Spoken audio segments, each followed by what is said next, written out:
San Antonio as we get Fury FC 73 going live on UFC Fight Pass. But first, we have a packed prelims featuring some of the best amateurs and pros from the area. The fans are ready. I hope you are as well. We have a lot of fights. Let's get this bad boy going from Cowboys Dance Hall. It is time for these fighters to unleash the fury and welcome in. I'm Raheel Ramsnali, joined by the black belt himself, Michael Alexander, UFC veteran Alex Morono, and gentlemen, a stacked card. And I mean, there are a lot of fights, but you're excited for one in particular, right, Michael? Yeah, the much anticipated debut of Damian Anderson, that B team over there, the jiu-jitsu ace. I can't wait to see his MMA debut. Well, let's get it going. It's an early start time, so let's join the fourth member of our broadcast team, a man who has never forgotten the Alamo. Here's Wayne Leggett. Good afternoon, fight fans, and welcome to Cowboys Dance Hall in San Antonio, Texas for Fury FC 73, Walker versus Friday. But first, please welcome to the cage for your opening preliminary contest, Hunter Williams. Machiavellian is Illuminati. All through your body. That's the nickname. I like it already. Baby Shark Williams making his way to the cage for the first time. The debut as an amateur. His opponent also making his amateur debut. 150-pound catch weight. Both fighters trying to find out where they're going to fight, just trying to figure out the weight cut, all that good stuff. But, hey, two debut guys, the energy's going to be wild. Yeah, that's what I was about to say. They don't know what a gift this is to be doing a catch weight in their debut because, you know, making weight is kind of part of the battle. So if someone's willing to take a catch weight bout with you on your first fight, you should take it because that weight cut can be tough, Alex. Yeah, and then looking at Baby Shark here, man, this guy's an athlete. I'd be curious to hear the logistics maybe behind like why it was a catch weight, but all the same, we got to fight. You know, both guys young, both guys making the debut. I think this will be a fun, you know, frenetic pace for a first fight. Well, if his opponent weighs 200 pounds when he comes out, we'll know why it was a catch weight. Hunter Williams fighting out of San Marcos, whichever way you want to say it. Let's meet his opponent. Please welcome to the red corner, Christopher Harper. Chris Harper, the Hitman. Fighting out of Kerrville, right down the street, about an hour away. So two debut guys with two nicknames. Alex, how do you feel about that? I mean, that's cool. I'd be curious the story behind them. And then fight names are always fun. Usually they're earned often in the gym. So these guys could be, you know, longtime martial artists. All the same, we saw a guy called the Contractor, 0-0 guy, and he brought some crazy energy. So ever since that fight, I'm actually okay with pre-fight nicknames. The Contractor last week at, or 2 weeks ago at Fury Challenger Series 2 on the undercard, he came out and just 9-second knockout. 9-second knockout, blitzed the opponent, and then Professor Joe Solis had to choke him out because he wouldn't get off this guy. It was crazy. And he was screaming, I've never seen so many bring so much energy, and I was like, that's a misplay unless you win in 10 seconds, and he did. Yeah. Yes. You see our tail of the tape, the 29-year-old Chris Harper with a slight height advantage and reach advantage. Weighed in at 152.8. Hunter Williams, 148 yesterday, so close, you know, trying to get closer to that 145. I think that's where he's going to end up fighting. But, hey, debut energy, good way to get us going here at our Fury FC 73 prelims. Get our introductions. Here's Wayne Leggett. Ladies and gentlemen, your opening contest brought to you by OnlyFans is scheduled for 3 rounds in the Fury Amateur Series at a catch weight of 150 pounds. Introducing to you first, fighting out of the blue corner.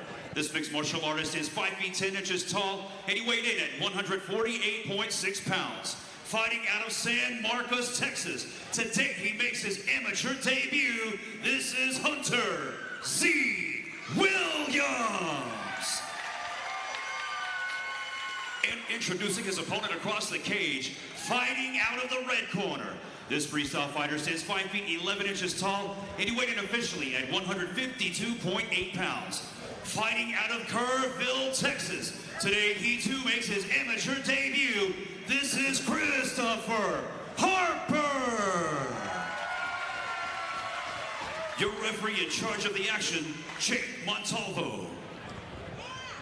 All right, blue gloves for Hunter Williams, red for Chris Harper.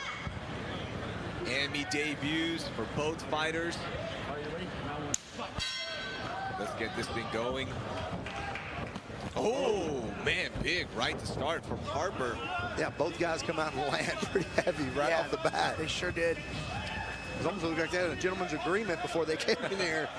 We got a triangle attempt here from Hunter. I mean, if he can get his feet crossed and if he can get that figure four in, I tell my guys all the time, the figure four is #1 because that's what really locks in the hold. Then you can adjust afterwards. Yeah, and there he goes. He's reaching up and grabbing his shin. He's almost got it in there. The heel or the ankle's not quite into the gate yet. So we call this diamond guard when your feet are just crossed, but man, when you have a figure four, it really, really crushes the posture. Yeah, now this is tight. I don't see Harper getting out of this. I think we'll see a tap here in just a second. I mean, he gets the arm across. You can see how tight it is in his face. Wow. Some desperation hammer fists. Yeah, his eyes do not look well. He may be out there, Alex. Williams grab his head. I mean, he may be out. Oh no, he's pushing. He's pushing. I'd be so surprised if we don't see a tap here. I mean, this is as deep as it gets. Desperation slam coming. Oh, still a big punch coming from the top from Harper. Yeah, you can see some space in there in the gate, Alex, over there on the left side. It's kind of loosening that. We call that like an impure figure four. That figure four has to be totally locked. Oh, and escapes. Look at that. Good for Harper. I mean, that was some strong grit. He's right back in it, though. He's got to have some awareness there. Man, I'm telling you, Harper was out. I'm telling you right now, whenever he let go of that, he was kind of confused, waving his head around a little bit. If he'll squeeze those knees together, Alex, instead of trying to close the gate tighter, I think he'll finish this. Hey, Williams. On his butt. I mean, yeah, this is bad. Man, oh man. Williams took a lot of damage from that position as well. This is one of those things, if Williams can't finish, his legs are going to be feeling this. Yeah. Anyone who's thrown on a triangle and tried their hardest to finish and it didn't, they know. 1 minute left, first round. I tell my fighters the first muscle group to go in a fight is your quads, and then it's your shoulders. He took the armbar here. Oh man, these are good ground and pound shots, and he's out. Look at that, he is out of there. No blood in that brain at all right now. Oh, big right-hander from Williams. Good body kick. Williams needs to capitalize on this, Alex. We got a brawl on our hands. Man, how does Chris Harper, does he even know where he is right now? Man, Williams is all over him. These are good shots. Oh. Jake Montalvo right there, not going to let him take too much damage here, Alex. 15 seconds left. I'll be honest, I'd like to see a second round. Yeah. It was a damn good fight. Nice knee there from Harper. And again. Man, Chris Harper survived the round. Spent about a minute and a half in the triangle. Somehow, some way stays alive and dished out some damage as well. Yeah, and he played hide-and-go-seek there for about 15 seconds whenever he came out of it, and he needed that 15 seconds. He had to make some distance. He ran away from Hunter Williams, but then recovered a little bit, landed a couple of good shots, and then took a couple more, Alex. That was crazy. Man, so like as much as it feels good to be all cranked and fired up before a fight and bouncing around and mean-mugging, you saw Williams was really poised. And when a fight is at this pace, you need all the energy conservation you can get. And Williams is looking like the fresher fighter in this in between rounds. I mean, that was awesome. I cannot believe Harper got in that triangle. Like, props to that man for gritting that out and then going right back to the mad exchange. Yeah, I think he's awake now, but I'm not 100% sure, Alex. I mean, you see him, he's like kind of wobbling, but it's not from him being hurt, it's just from him being tired. I guarantee it, I've been there many times before. It's not a fun feeling. It is fun, it's not a comfortable feeling. No. Ooh, and he's got an ugly fighter face right now. He's mean-mugging Hunter Williams. Oh yeah, he's definitely tired. Throwing some heavy kicks, though. Oh, eats a big right, does Harper. Yeah, if Hunter Williams will relax, Alex, and just kind of throw those hands out there and just let those punches land, it'll wear on him. It was. Big right hand, big left hook. I mean, if Williams just sticks to fundamental boxing, I think he'll get a finish early on. But that's what he's trying to avoid, is those big haymakers from Harper. Like, you can tell Williams wants to get to the ground, but man, his crisp strikes are winning this fight for him. There it is again. Fake kick to his punch. Not quite a Superman. Nice uppercut. I mean, it's funny. It's an appropriate name, the Baby Shark for Williams. I mean, he's sensing the blood. He's going for the kill.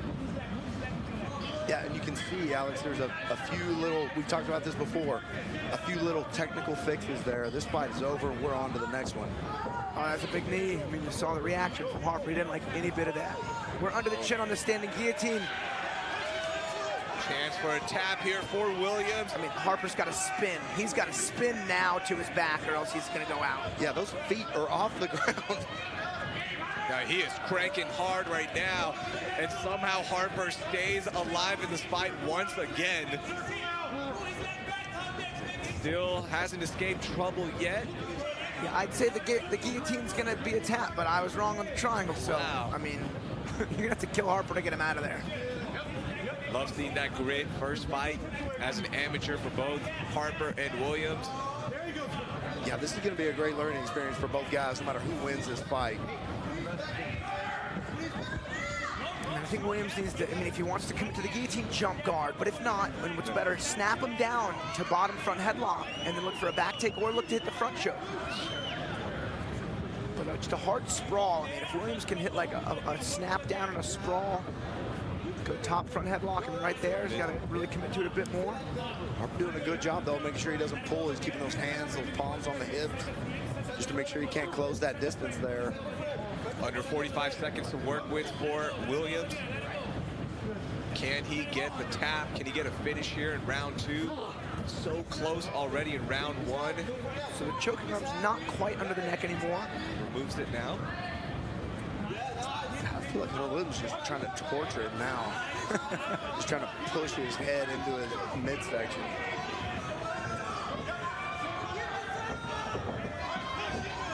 These guys here trading knees now, both clinched up. Both guys are extremely tired. Williams has landed some really good knees in the clinch. I mean, they're returned by Harper, but Williams definitely have a little more accuracy and pop to him. But then you get a big whopper of a right hand from Harper. I mean, now he's mad. Yeah. What a fight so far. Yeah, this is a great fight to start the card here. Two amateur debuts going at it. I guess that's what you want. There are no preconceived notions. There's not much of a game plan to work off of. It's just pure grit and execute your game plan. And it works out. Look at our round two highlights. Ooh, nice Superman punch there from Hunter Williams. Hunter Williams, like we said, Alex, he was doing great with his boxing. You know, he was missing, those shots were missing from Chris Harper. Chris Harper again here, you know, pretty resilient to be able to survive that triangle in the first, that guillotine in the second. I mean, because that standing guillotine, his feet were off the ground. He was just floating through the cage. And that forearm was under the neck. I mean, you can even see Williams. He went from like, you know, a high elbow to a palm to palm, and then he went to an arm in, I think just for some control. I mean, Harper's not an easy man to put away. Round three. Oh. Can Chris Harper get a come from behind win? Oh! Man. Nice big shot there from the top from Harper. Man, you've got to love Harper's, you know, his want to punch and not secure position. Is it tactically the smartest move? No. But is it fun? It is. Postured down, Alex. I mean, he's got that gate locked up for the triangle, and he's clear that other leg. Almost the best thing that happened there was for him to let that go and then reset. He's got that high guard here. I mean, Harper had every chance to settle inside control. He chose not to punch, which again is fun, but it's not particularly effective. And he's just right back into this triangle. And this one equally as dangerous as the first. How much juice is left in those legs, though, Alex? I think more juice is left in Williams' legs than in Harper's neck. Yeah. Honestly, I mean, the angle's better, the figure four's pure. But you see Harper just terminating his way out of here. Oh, yeah, that is in tight now.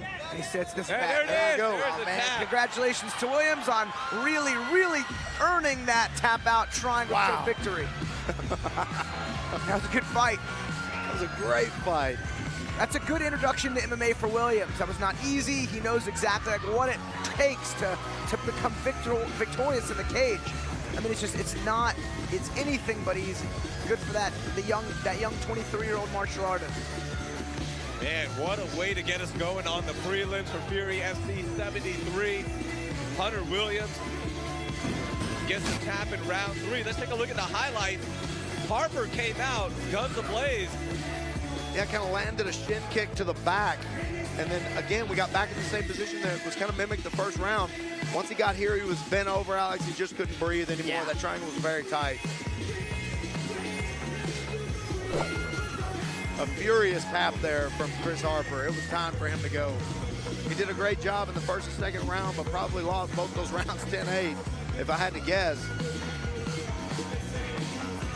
But very tough, very good. That's the hardest part to get used to, Alex, is what it takes to finish these guys. MMA guys, good fighter, bad fighter, they're all tough. Oh, yeah.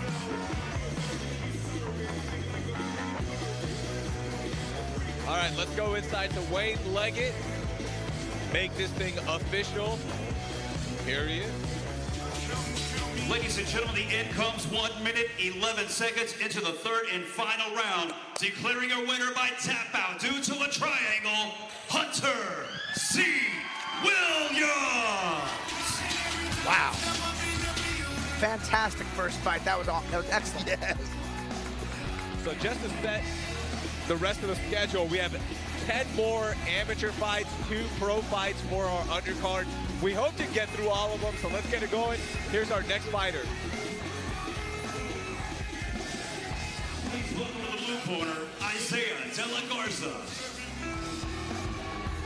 Isaiah De La Garza, the 20-year-old, walking in with an 0-2 record. Fought twice last year, lost a split decision in his debut, then won, then lost via Von Flue choke in August of 2022, but has some cage time, which is nice to see. Yeah, and his scared money don't make money shirt. He wanted to show that off as he's coming down the stairs, so. And then he immediately looked scared. I'm not saying he is, I'm just saying maybe he's that calm, but you love to see confidence, no matter what the record is, Alex, you love to see confidence coming in here to the ring. Oh, always. I'd say we have a tremendous amount of flyweights on this entire fight card, more flyweights than normal. And I just love statistics. The most, the highest volume weight class was actually bantamweights, 135ers. Like, in life, there's more bantamweights than any other weight class. And it makes sense, because that's like average human height and weight globally. Our main event on Fury FC 73 flyweight. We'll talk about that. Let's go meet our next fighter. Please welcome to the red corner, Daniel Arayu. Hear that loud pop for Daniel Arayu. Dan fighting out of here in San Antonio, Texas. Dan.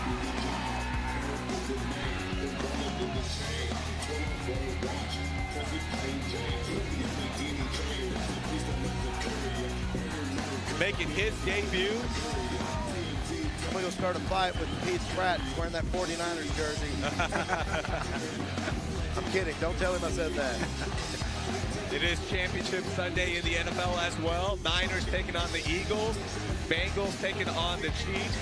Got that going for a spot at the Super Bowl. Man, Arayu, he's a jock. He's an athlete. This guy's explosive and muscular. This will be a fun fight. Yeah, and I love it whenever a fighter brings a ton of people to their debut. That means they're extremely confident, because when you're not confident in your ability, if you don't think you're going to win or you think you might not win, you don't invite anybody. Yeah. You want to make sure that everybody sees you beat somebody up. We look at our tail of the tape, height advantage and reach advantage to Isaiah De La Garza, the 24-year-old Daniel Arayu making that debut. Man, this crowd is pumped. Let's get our official introductions. Here's Wayne Leggett. Ladies and gentlemen, the following contest brought to you by Space City Collective is scheduled for 3 rounds in the Fury Amateur Series Flyweight Division. Introducing your first competitor fighting out of the blue corner. This mixed martial artist is 5 feet 6 inches tall, and he weighed in officially at 122.6 pounds. Fighting out of Corpus Christi, Texas, today he seeks his first win as an amateur. This is Isaiah De La Garza. And introducing his opponent across the cage, fighting out of the red corner. This freestyle fighter stands 5 feet 4 inches tall, and he weighed in at 124.6 pounds. Fighting out of San Antonio, Texas, today he makes his amateur debut.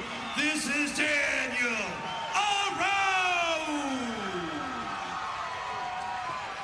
Your referee in charge, Frank Colazzo. Wow, Daniel Arayu.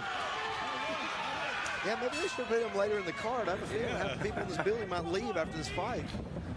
He's like San Antonio as well. Yeah, for sure. Hey. Ooh, some style points there. That could be quickly neutralized with the double leg. I think Arayu picked that up pretty early on. Always going for this top half guard knee bar. Quickly looks to pass. That we just saw a finish from Mason Fowler with a topside knee bar in the semifinals of the Black Belt Finals. So you'll see that very often. Very tough submission to get, but. So now looks like Arayu is just looking to tie the legs up, but you see De La Garza has that, like, you know, kind of like reverse half Nelson stuff in the head. I'd be curious if Arayu is just trying to settle on top and top half, or if he's looking for that knee bar, because he keeps lacing the leg back in between. Yeah, that's a problem sometimes whenever you fall in love with the submission or fall in love with the position that you keep trying, or maybe that's what he was trying to do. And he did very effective here from the mount. And he did it with some power. De La Garza's doing a good job wrapping the head up, but I mean, this is just survival tactics, not really escape tactics. Yeah, got that grapevine going. Just got to hold the position. De La Garza got to push off that cage before he gets turned off. I mean, that was a good chance to escape. Now unloading is Dan. Transitions into the back via De La Garza. Yeah, not a great position here for De La Garza. No, and De La Garza's trying. I mean, he's giving up his back and in the scramble trying to escape, and then, you know, going back to mount. He's trying to move and roll, but Daniel's just all over him. We got a, you know, Cranking on that neck. Yeah, he's smothering that nose and mouth there, Alex. Covering up, obstructing that breathing. It's a reversal attempt, but, I mean, Daniel was just all over. We got a locked-in rear naked choke. Oh, that's tight. That is it's it. over. He's not going to pull that out. There's no way. Nah. Oh, nice punch there. Nice couple of punches, and That there's is the it. tap. Debut win for Daniel Arayu. Dan has this crowd hot and bothered with the win. Let's get him to fight again on this card. Wow. Yeah, he took no damage, didn't really take anything. So yeah, really nice performance there by Daniel Arayu. And De La Garza came out kind of firing. Alex, he came out looking very confident. Nice, straight punches, very powerful, but not ready for the takedown of Arayu. Once Arayu got to this mount position, it's just a matter of time. De La Garza gave his back, and once he locked his down, got his chin over that hand. There's a couple for the book, a couple punches for the book. This is over. Woo! He almost took Arayu off his feet there with that kick. Very close. All right, let's make this thing official. Here's Wayne Leggett. Ladies and gentlemen, referee Frank Colazzo calls for a stop to the action 2 minutes, 13 seconds into the very first round, declaring a winner by tap out due to a rear naked choke, Daniel Arayu.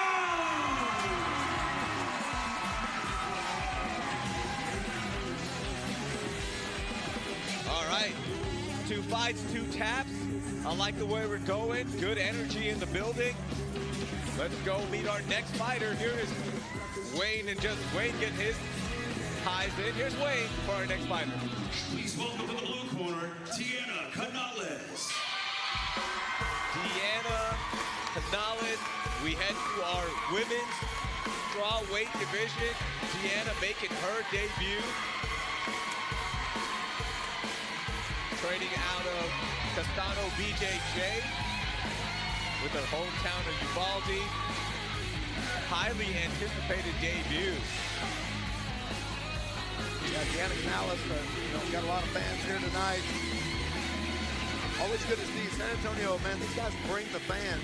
This place is already full. It's already, I believe that the show's sold out, but this place is already full. We're on our third amateur fight, so very good to see. So people always bring the fans.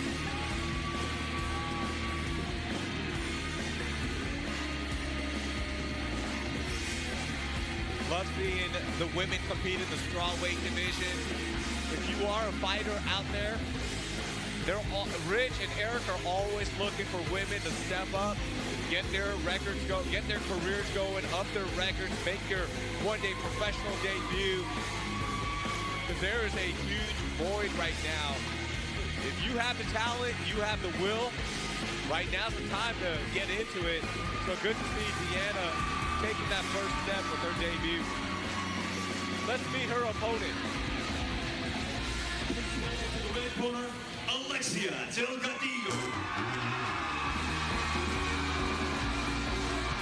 Alexa Delgado coming off her debut win with a KO in round 2 back in October. Training out of Unity Training Center, representing San Antonio. You hear the crowd. I mean, it is loud in here. Yeah, again, both ladies brought a lot of fans here. And hear that, there's just a lot of people looking forward to watching two women fight.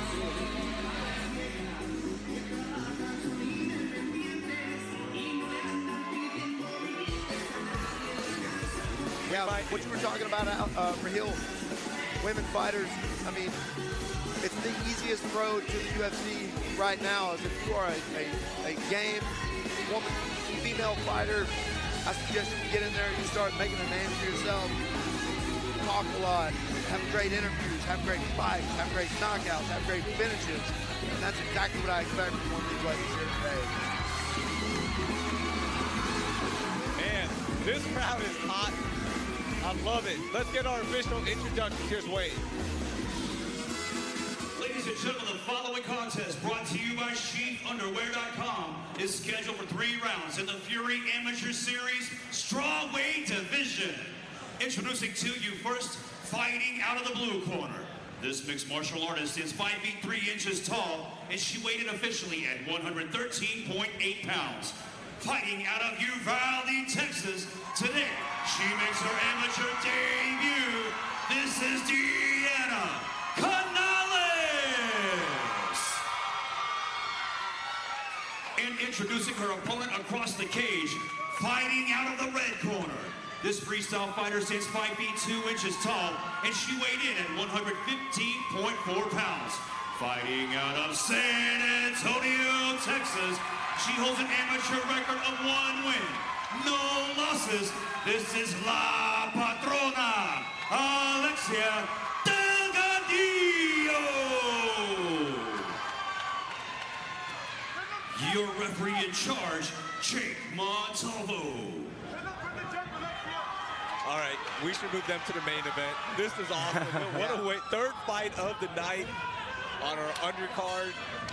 And it is loud. The energy's great. Love to see these women competing. Yeah, there's so many people here for both women. I'm afraid there's going to be a fight in the crowd.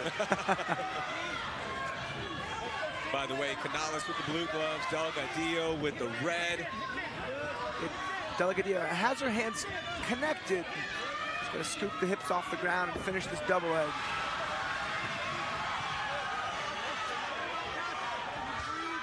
Yeah, here we go, trying to pass over in half guard right now. Looks like she has close to a body lock, but is trying. The guard's open. It looks like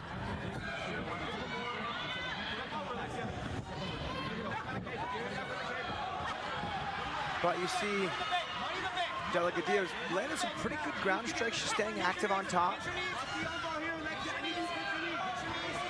Yeah, this is a tough position for Deanna Canales now, being stacked up on the bottom, taking some shots. She's doing a good job of staying out of trouble here, not taking any big shots. She's actually striking from the bottom, which is, you know, it's better than nothing, but looking to hit get-ups is definitely the idea. Yeah, she definitely wants to make some space, get her back up against the cage. She's kind of exposed her back now here. Delgado gets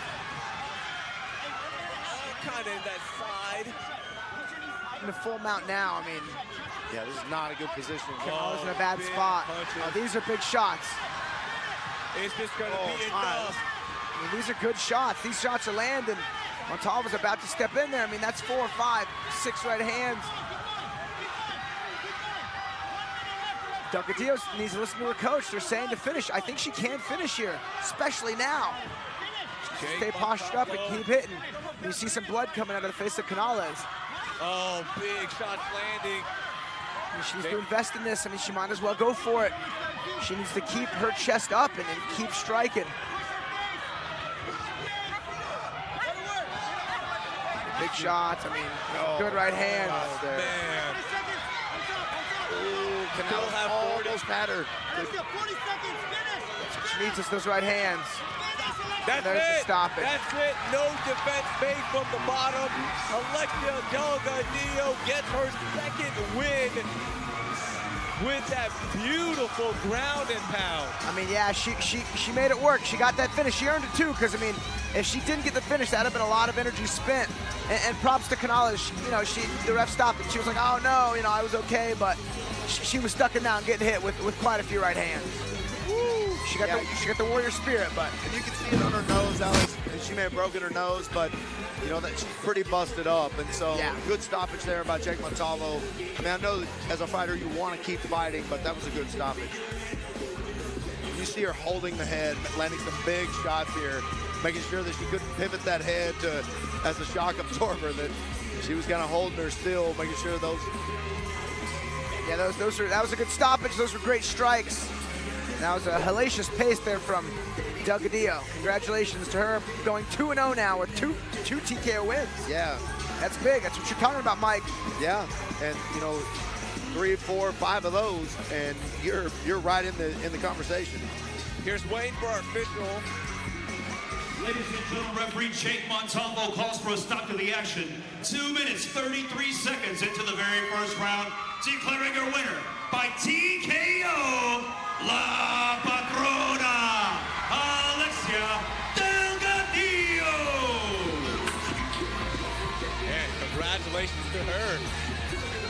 Hope to see both of those ladies back inside the Fury FC cage. Let's get our next fight going and meet our next fighter. Please welcome to the blue corner for your next fight, Albert Salinas. Albert Salinas. Third time inside the Fury FC cage, has 1 win, 1 draw.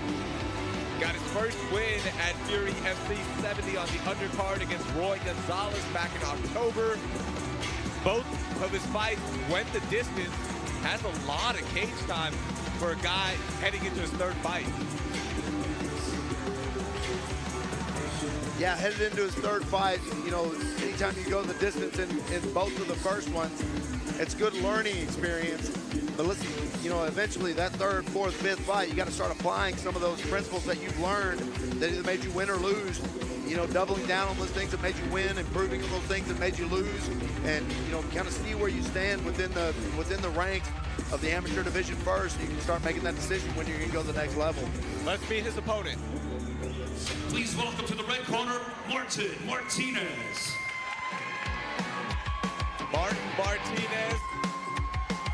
You hear that San Antonio crowd for the hometown kid making his debut.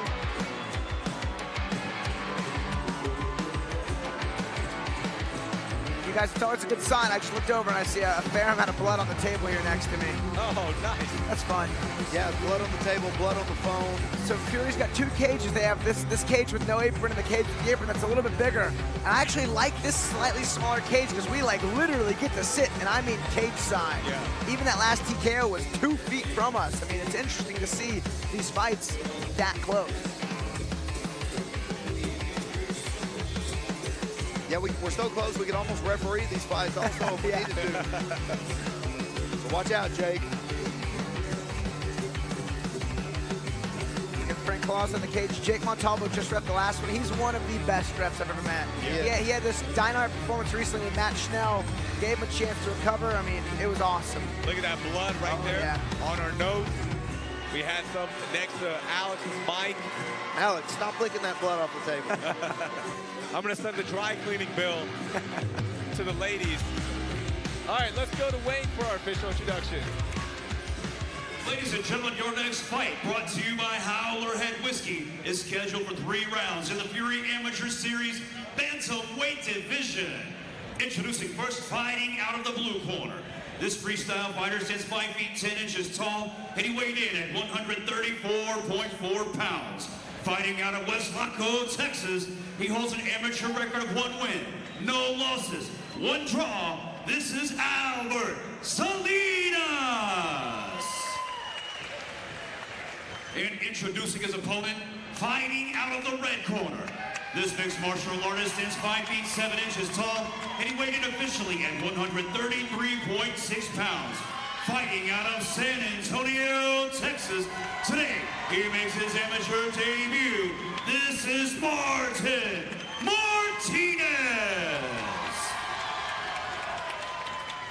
Your referee in charge, Frank Colasso.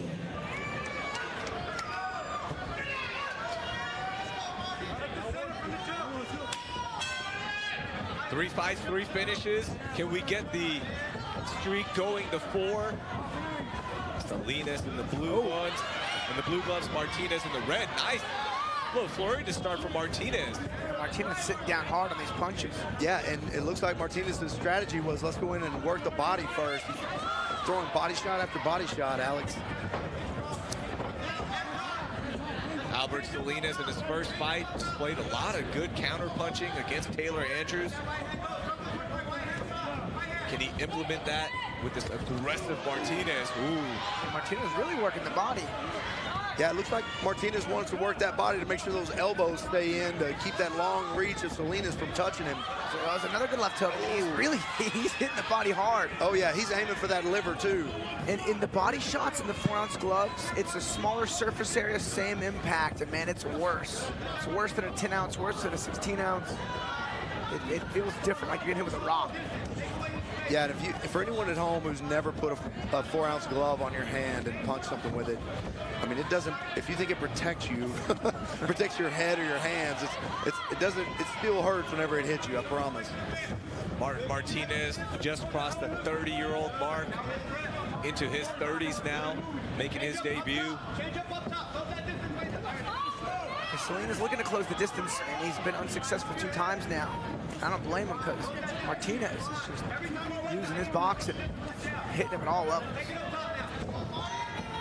Yeah, a lot of times you don't expect this, especially as an amateur where, you know, your opponent who's making a debut is just working that body. Ooh, took one right at the red part of that Texas flag. Yeah, and that's never fun. And it looks like this was a decent one, but I mean, Martinez was on a good roll. He had good pacing, good volume. Just as soon as he's able to recover, he should get right back in there because he fought a really good mark. That was a pretty good shin, just right across the cup. Martinez kneeling right by us. How does it feel? You want me just to interview him real quick? Yeah. Ask him. I'm always curious when you're watching, because over here at Fury FC, one of the best productions for anyone outside the UFC, right? I mean, we've got screens everywhere. If you're a fighter, do you watch that replay? You're like, let me see. I want to see how bad it was or was it? Or do you just avoid looking at him?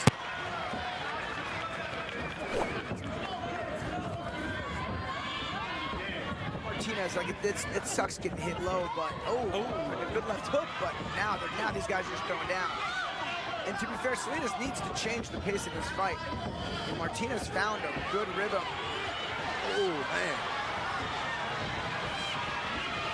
So Salinas, he can drop his tempo or he can up his tempo, and that's kind of what he's doing. Just to try to break the rhythm of Martinez, because Martinez has just found a beat with his hands.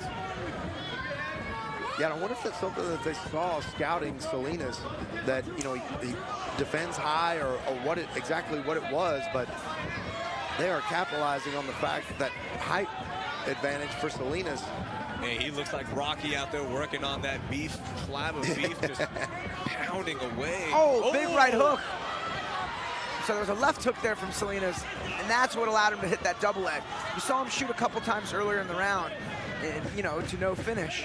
But man, you crack someone with a good punch, that'll set up the double leg real quick.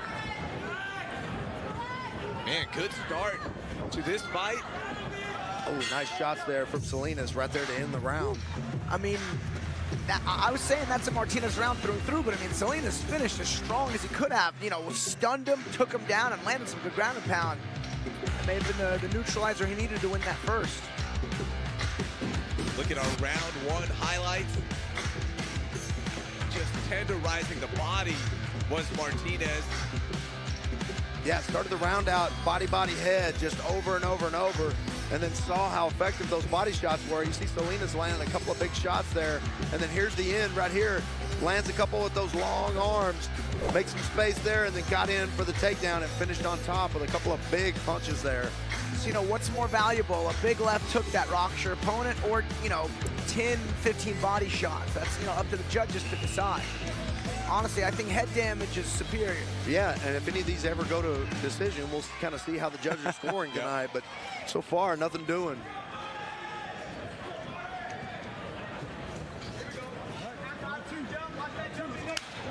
All right, round two. Frank Colazo inside the cage. Ooh, big kick to start us off from Salinas. Yeah, nice slapping kick to the body there. Oh! Big shot. Oh, these are big follow-up shots too, but I mean, you see Martinez with it. Active high guard, grabbing a leg, controlling the wrist. Yeah, Salinas doing a good job of staying high. He needs to control his posture there. Nice pass. Martinez is giving his back, and that's something you definitely don't want to do, especially with somebody as long as Salinas. Man, what a big punch from Albert Salinas. Trying to get his second win as an amateur. Yeah, you can see in the first round, Salinas was, you know, hoping to fight at his own pace, but Martinez was just a little quicker. So Salinas cranks it up and has big success. I mean, a beautiful straight right that put Martinez down. And now he's on his back. You got full back exposure. Figure four locked in. And Martinez is going nowhere quick here in this lock. Yeah, this is the terrible part. You fight a longer opponent, long legs, they get your back, they can get that figure four. It's very difficult. You just have to know that in this position, in order to escape, you're going to take some damage. Yeah. But you got to do it fast, you got to be explosive. You know, being technical in this position is very, very difficult because of that body lock.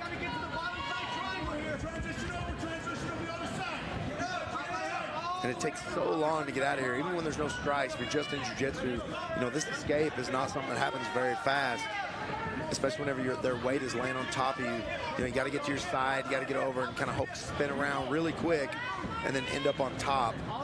Yeah, best case scenario, escape, you turn into him and hit a reversal. And that's like primary, you got to deconstruct the hooks and try to spin in. But if that fails, and that's the harder one to hit, you got to like get your shoulders and back flat on the mat. And in their transition to mount, you got to facilitate an escape. Ideally with the scramble, I mean, it's two hard options. Under 1 minute, round two. Can Albert Salinas do something that he hasn't done in his young amateur career? Avoid going the distance, get a finish.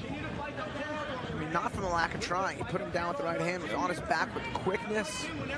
And he's just been looking for ground and pound strikes and rear naked chokes the whole time. Yeah, this is one of those, you know, in my opinion, Salinas is not being mean enough with that attempt to get underneath that chin. I mean, it has to be a brutal attempt and just a push into that chin with the edge of that thumb, that glove. For the arm bar. Beautiful transition there. The wrist, he needs the nice wrist. jiu-jitsu from Salinas. He's got it. That's fully extended out. Got to be careful there. They're not going to let him break that arm, I hope. Oh, That's an extended escape by Salinas. Oh, yes, escape. Hitchhiker escape, and he's out of there. Yeah, we didn't hear the bell, but yeah, I think we're all excited. I think they clicked. I think we heard a faint. It's one of the old hammer and bell ploys, and everyone was just going crazy on the escape. Round over, really good escape there from Martinez, because that's as bad as arm bars get. And hey, props for Salinas. He went for it with about 20 seconds left. That's when you go for arm bars from the back, because if you miss it like he did narrowly, the round is over. There's that big right hand. I mean, woo! Yeah, lands flush right on the chin. A lot of fists going through that face. And then keeps his good posture here, gets his back, but you see that's fully extended out. You see him getting it over to the side, and he almost gets it there. He's got to get his hip. He lost the fulcrum underneath, Alex. He lost it just by a hair. Man, is that a 10-8 round? He almost had him out of there twice. Yeah. And Martinez, I mean, he kept fighting too, but I mean, I think those types of rounds, it's like in a kickboxing match, 2 knockdowns, that's a 10-8. The crazy part of that, we didn't hear it. Neither did Frank, by the way. He just went over to Jake and was like, tell them to bang that thing, because he could barely hear it. Yeah, I was wondering what was going on. I was like, there's some people joining this fight. The doors are open. Salinas in on a double leg quick and just right back on the back.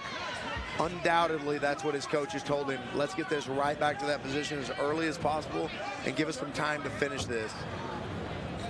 Right back into the body triangle with, what, 2.5 minutes to work in this third and final round.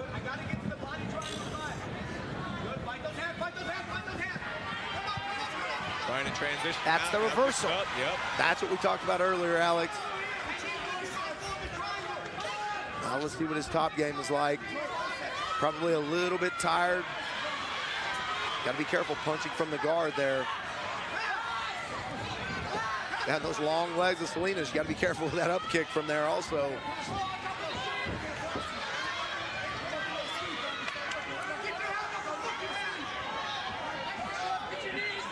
See Martinez's posture down, and he's control his posture here to make sure those long-legged guys, Alex, in those triangles, you know how those can go. Oh, yeah.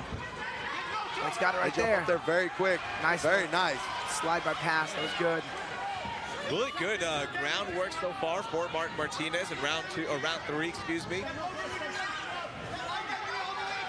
Yeah, 1.5 minutes left in the third and final round. And you see, I don't like this where he's on that hip so far. Salinas can make his hips disappear out the other side and kind of roll him to his back from that position.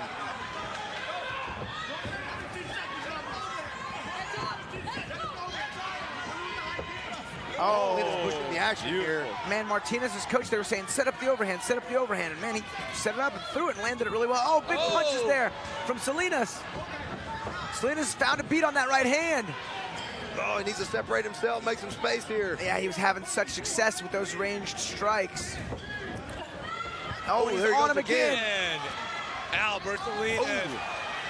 Slow motion level change, but he has some success there with that double. Yeah, I couldn't tell if it was a level change or if he got dropped. Could have been a little bit of both, because timing was perfect on that. I think these guys are just running off heart and fumes right now. 30 seconds left. Yeah, who was going to win this fight? This is 30 seconds. This might go to the judges. And I'm sure they're like, of all the fights, this one has to go to the distance. Yeah.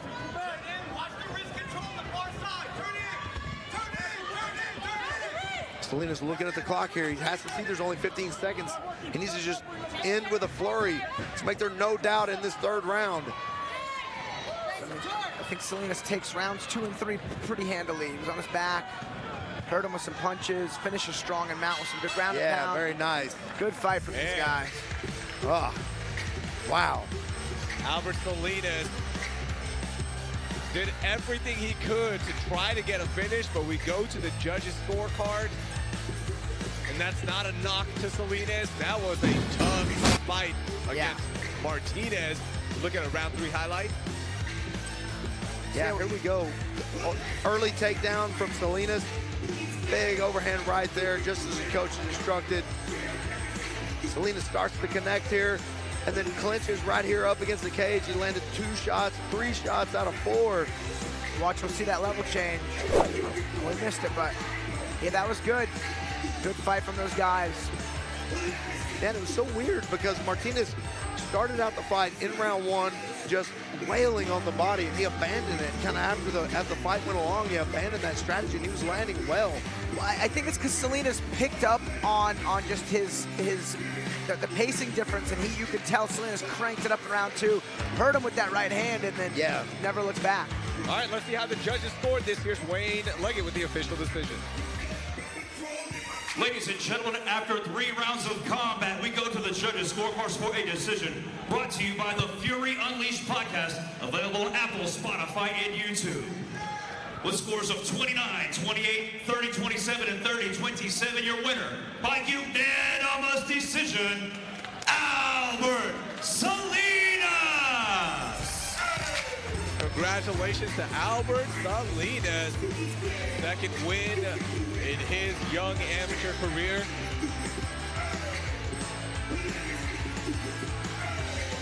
Get our final pictures here. Let's go inside to Wayne to meet our next fighter. Hands for your next fight, Oscar Martinez. Oscar Martinez making that walk with that perfect 3-0 record. Made his debut back in 2013, took a break until 2016, then fought once that year. Fought at Fury Amateur Series 40 in September, won via rear naked choke. All of his wins, submissions. Yeah, and at 3-2, you know, with 3 submissions, you know, you can be considered a one-trick pony. And, you know, at some point, the striking game's got to improve enough to be at least scary enough to set up your takedowns and get down to the ground where you want to be. So let's see if Oscar Martinez has made those adjustments. Pardon me, 3-2 record for Oscar Martinez. Apologize about that. I had my notes back at flip-flops, so I apologize about that. 5th time in the Fury Amateur Cage for Oscar Martinez. Let's get his opponent. Please welcome to the red corner, Justin Barker. Justin Barker, 3-0. All of his wins via submission. Okay. 3rd degree black belt. Makes a lot more sense. It does. Thank you for setting me up, Raheel. My fault. That was me. I had my notes flip-flop. The 39-year-old Hurricane Justin Barker fighting out of Corpus Christi. Yeah, and again, you know, Alex hit on this a little earlier. There's black belts that are amateurs now that, you know, back in the day whenever I was fighting amateur, you know, there was just no black belts. If you were a black belt, you could not get an amateur fight. And it was kind of frowned upon for you to take an amateur fight because they just thought you were abusing people and, you know, kind of padding a record or something like that. But, you know, now they see the significance of the ring time and the cage time and just how much of a difference it makes. So here we are, a black belt 3-0 at 39 years old.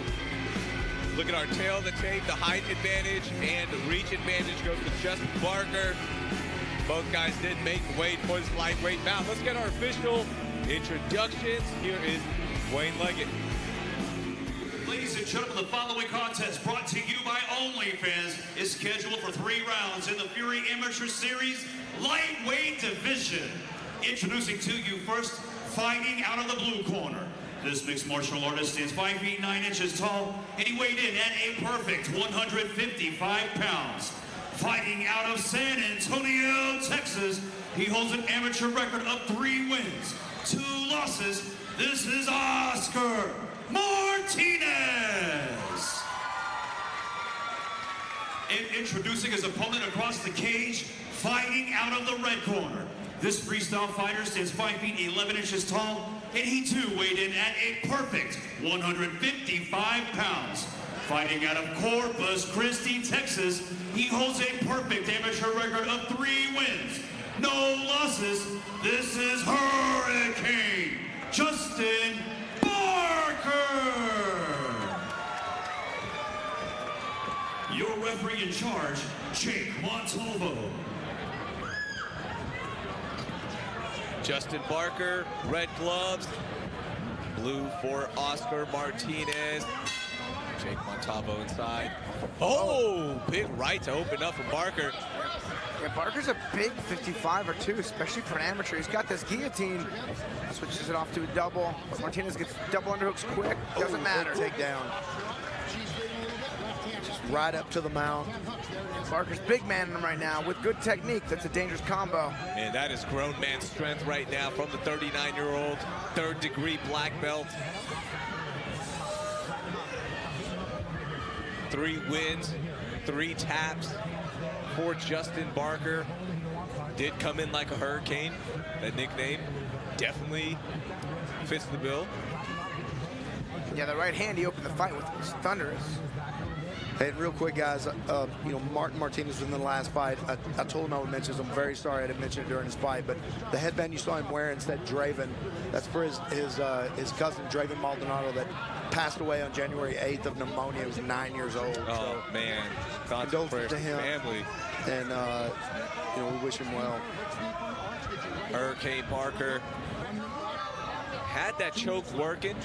It was a bit high, and Martinez actually prefers to grapple. We've seen his fights a few times before, and he prefers to grapple in his fights. So he's not unfamiliar, though he is behind. Yeah, and I can't tell if that hook's in on this side, Alex, but you definitely don't want to be on somebody's back without at least one hook and digging for the other, but he's got a body lock now on his back. This is not a good position for Martinez. Body lock in fully now, left hand under. This might be the tap that Barker is looking for. Pacing that choke. Good escape there for Oscar Martinez, but still in a world of trouble. Got about a little bit less than a minute to work.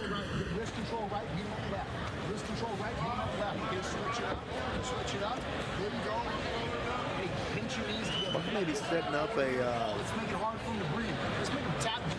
maybe trying to twist her here. It looks like he's setting his body up to kind of throw that arm around his head. Not exactly sure what he's trying to do there, but man, what a place to be. Armbar. Yeah, maybe switch to an armbar, but you need to unlock that figure 4 to do that. Now would be the time, because there's not much time left. I think he's just gonna ride this round out of the back. One last attempt, maybe. Punches raining from the back. 10 seconds left. Martinez doing a good job of staying active so that he doesn't get settled anywhere. Maybe the only thing saving him right now, plus that 2-on-1 grip. Man, good. Hey, look, Barker won that round, but Oscar Martinez survived against such a high black belt. That is impressive work. I mean, I couldn't imagine it's going to get worse than that. I mean, he survived the worst of it.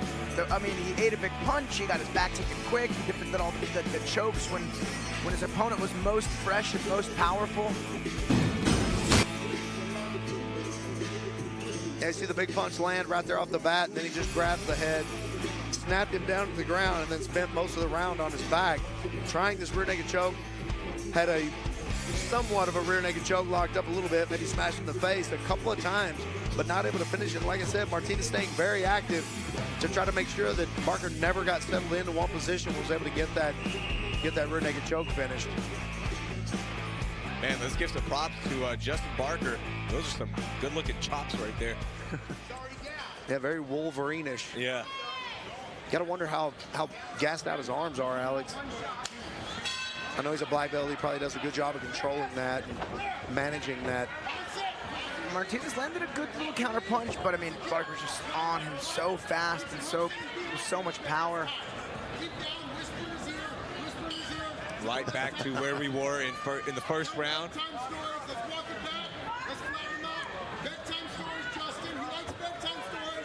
Barker's coach telling him to whisper in his ear, whisper some bedtime stories in his ear. And just what that means is to keep your head close. Oh yeah, for sure. So he doesn't get his hips too high. He's a little high, but he's got both hooks in, and he's got double underhooks, so you can flatten him out. I like that. Tell him bedtime stories and then beat him up. Only in MMA. Yeah, these guys are literally right in front of us. I mean, we can literally reach our arms out and touch them. Give him a little broadcast tickle. Yeah, I can put the headset on Barker right now. And we can hear what story he's telling Martinez. Yeah, that we could. I mean, Martinez has got good awareness, but I mean, Barker's just all over. Yeah, he's got to figure out a way, Alex, to make some space and to get up. He's doing a good job of surviving, but there's just no offense. And he's just not going to win the fight this way. Yeah, I've had probably a collective 6 or 7 minutes of back control time. I've tried one rear naked choke. They fought my hands, and I was done with it and just punched him and TKO. Yeah. Now, granted, as a pro, throwing elbows helps a lot. But I mean, I think Barker could really just start to, you know, use those little unprotected knuckles and start tagging him facing Martinez. Yeah, this is what we talked about a little bit earlier. You know, Barker kind of fell in love with this rear naked choke here. He really wants it, it looks like, but he's passing up on the opportunity to do some damage and maybe switch to the mount. And, you know, you get to the mount and, you know, this fight may be over. Yeah, or you know, stretch it out. Now that left arm was trying to work under man, but good hand play from Oscar Martinez. And it's not, I mean, Oscar Martinez is hand fighting very well, but he's also keeping his chin tucked, he's cutting angles. Like his awareness is very strong, but I mean, that's obviously not nearly enough to, you know, to win in MMA. See, this is better from Barker. Clear the hook, looking for reversal, but you saw the transition ability there of Barker. I mean, he got his hips right back on top of Martinez. This is a good position to do some ground and pound. You can get the double underhooks and flatten them out with all your hip pressure in their lower back. And again, Martinez staying very active, not letting him get settled, making him put his hands on the mat. And all those things keep him from getting punched. Looks like he's gotten it out of the back control, rolling to the top here. Barker tried to switch to an arm bar. Now he's taking some punishment from the top. Very nice finish there for Martinez in that round. And one thing I gotta say about Martinez as well, he has had some really tough fights, like not only technically but physically. He's fought a lot of like grown, strong men. You know, 3-2, not a bad record. You know, win or lose as he progresses as a fighter. He's gonna have dealt with a lot of adversity as an amateur, so when he's a pro, he'll be ready to deal with a lot of issues. He fought Gino Morelli, who is a decorated wrestler. I mean, just as strong as they come for the lightweight. And yeah, look, that was a tough fight for him, but as you mentioned, learned a lot. Yeah, this guy as well, Barker, he fought Taylor Hickman, who just got a head kick TKO on the last Challenger Series over a game opponent. I mean, well, not just that. I mean, Martinez, if you're looking at him, I mean, he looks like he could make a lower weight. He looks like he'd be featherweight or maybe bantamweight pretty easy. Yeah. I'd say shoot for featherweight for sure. So you can avoid guys like Barker. Barker's a big old 55. It's funny, he fought Gino Morelli, I believe, at 170. Yeah. Right, if I remember correctly. Circle right, hands up. Martinez did a good job not over swinging, not over committing. He has to keep range here. Yeah, and he needs to kind of get on his bicycle and make his movements not straight back. He's gonna punch that underhook and just lift and peel and turn. There it is, left side. I mean, he needs it. Yeah, Barker's got him now. He got those legs together. Again, they're right in front of us. Pass. There, kick over with your left. Good, Harper. Good. You see Barker on top putting a lot of pressure on the chin of Martinez to that head. He's passed in the side mount, in the side control now. Yeah, one thing, Mike, we saw at ADCC last year was the frames. When you're on bottom, you gotta be mean with those frames. Elbows, forearms across the face, across the neck. Use it to create space, create scrambles, and then create escapes. You see Martinez trying to clear the hook with that hand. He's gonna turn through, but oh man, that was a good reversal. Very nice, Martinez. Oscar Martinez now on the back, doling out some damage of his own here. He's got a minute and a half. He can't get caught in the closed guard here of Barker. And and then he can't settle in the half guard. I mean, it's a tall order here for Martinez. He's doing a good job stapling. You can tell Barker's a little fatigued naturally. I mean, he works super hard to hit those takedowns and have a lot of control time. Martinez definitely back up, get it back to the feet, but wants to go back in. He doesn't have time to wait right here. 1 minute left, final round. Yeah, very nice there for Martinez, but he went a little bit far. He's trying to keep it postured down. Nice shots landed there from Martinez. He's beyond the guard. He's inside control here. Yeah, Barker may be running out of gas here. He's only got 40 seconds left here. Yeah, Martinez made a misplay, not addressing the hand. Yeah. And then props to Martinez, he's trying, but I think this is the too little too late moniker.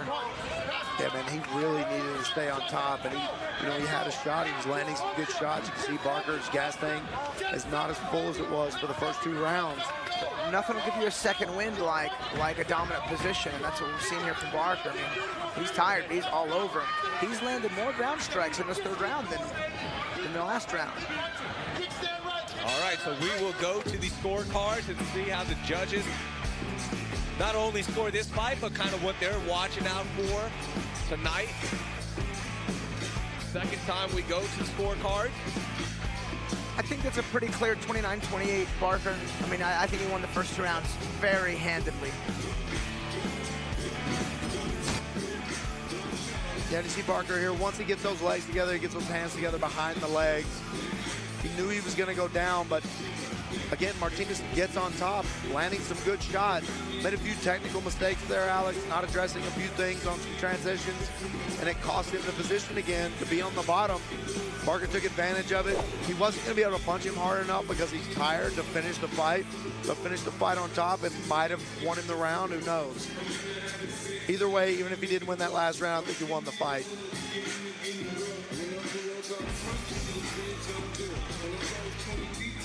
So we have 6 more fights left in our amateur division. 2 pro fights left on this undercard if we get to them all. And then we go live at 4:30 p.m. Central Standard Time on UFC Fight Pass for Walker versus Braille in the flyweight division. 2 prospects go at it. But first, let's see how the judges scored this fight. Here's Wayne Leggett. Ladies and gentlemen, after 3 rounds of combat, we go to the judges' scorecards for a decision brought to you by OnlyFans. With scores of 29-28, 30-27, and 29-28, your winner by unanimous decision, Hurricane Justin Barker. Justin Barker keeps that record spotless in his amateur career, moves to 4-0. Congratulations to him. Good grit shown by Oscar Martinez. Man, I'm impressed by him, Raheel. That was really, really good performance for a guy that was losing most of the fight. All right, let's get to our next fight. Here's Wayne Leggett. Please welcome to the blue corner for your next fight, Nathan Sarpong. Even if I told you, still want to understand where I am. Rather be myself when people look at me, don't matter. Nathan Sarpong making the drive from Fort Worth to make his amateur debut. Was supposed to fight earlier this month for that debut. Fight didn't work out, but here he is now in San Antonio. Next time he's on the card, I'm going to carpool with him. Yeah.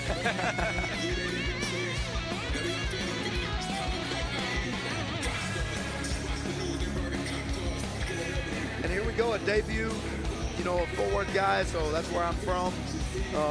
Always happy to see a local guy come on here, coming into hostile territory down here in San Antonio, making their debut. You got to take them where they come, and not a better place to make a debut than Fury Fighting Championships right now. I don't know what the count is, guys. Not from the undercard, but from the main cards. I don't know what we put on Contender Series and what we put up in the UFC, but I know the numbers are way up there. All right, let's meet his opponent. Please welcome to the red corner, Mark Salinas.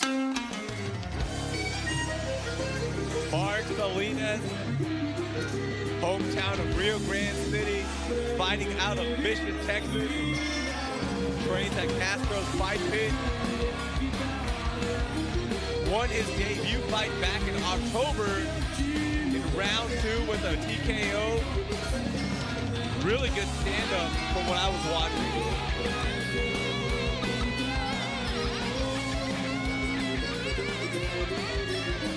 Yeah, he looks fired up to be in the cage today. Came running down those stairs. You got to be careful on the stairs in San Antonio, Texas. Those are short. I don't think those are the code, but everybody taking very ginger steps coming down those stairs, and Mark Salinas getting sprinting down. I've been watching fights here for over a decade, and those stairs have been here for every bit of that decade.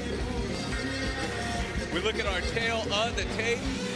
Brought to you by Private Label. The height advantage, reach advantage goes to Nathan Sarpong, the 21-year-old, making his debut. Let's get our official introductions. Here's Wayne Leggett. Ladies and gentlemen, your next fight, brought to you by Private Label, is scheduled for 3 rounds in the Fury Amateur Series featherweight division. Introducing first, fighting out of the blue corner. This mixed martial artist stands 5 feet 10 inches tall, and he weighed in officially at 144.8 pounds. Fighting out of Wimberley, Texas, by way of Fort Worth, Texas. Today, he makes his amateur debut. This is Nathan Sarpong. And introducing his opponent, fighting out of the red corner. This freestyle fighter stands 5 feet 6 inches tall, and he weighed in at 144.6 pounds. Fighting out of Mission, Texas, by way of Rio Grande City, Texas. He holds an amateur record of 1 win, no losses. This is Mark CDC Salinas. Your referee in charge of the action, Frank Galazzo. You know, you guys were mentioning the stairs here at Cowboys Dance Hall. This might be the last time we see them for a while, because March 24th, we will be back in San Antonio for Fury FC 77 at the Boeing Center at Techport, new venue. Unless they bring the stairs with them, I don't know. But it'll be a new venue. Excited for that here in San Antonio. Love our friends here at Cowboys Dance Hall, though. Oh, he rocked him. Man. Sarpong was rocked by a short right hook there from Salinas. Wow. Salinas going to work here. That's it! What a knockout!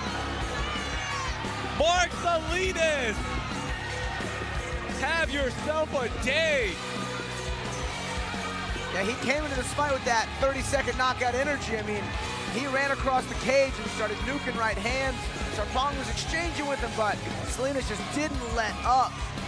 I knew how focused he was when I saw how fast he scaled those stairs. Well, let's take a replay of the entire fight. Yeah, came out firing. Boom. That's a big right hand right there, right to the chin. I think Sarpong might be out right there, kind of holding on to him. And you see him do it a couple more times. There you go. There the lights went out. You see he's out on his feet. He's just trying to fall down, and Salinas won't let him. Keeps punching him back to his feet. Finally, the referee jumps in. And this fight is over before it began, ladies and gentlemen.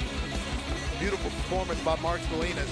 Man, devastating. We'll get that official time that had him in less than, that in what, 15 seconds? I was going to say 13 seconds is what I had it at. Let's see what Wayne has it at, the official time. Let's go inside. Ladies and gentlemen, the end comes 13 seconds into the very first round. Declaring your winner by knockout, Mark CDC Salinas. Wow. Let's take another look at that beautiful punch. And it was just clinch uppercuts, clinch hooks. Right there, that is it. 2, 3. To fall. Man, Space City Collective holding him up. I love it. All right, let's meet our next fighter. Here's Wayne Leggett. Please welcome to the blue corner, Raymond Craddock. Raymond Craddock making his debut. We got 2 debuts.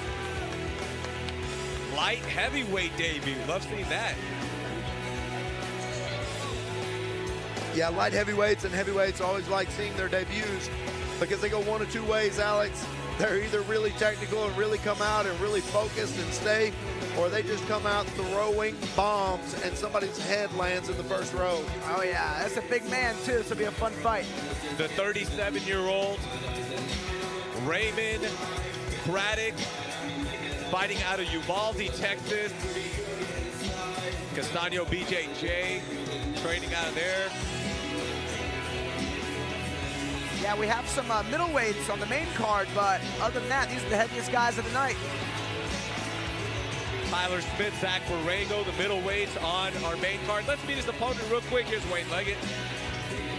Welcome to the red corner, Miguel Ochoa. Miguel Ochoa, training at Ambush Muay Thai, right here out of San Antonio, Texas.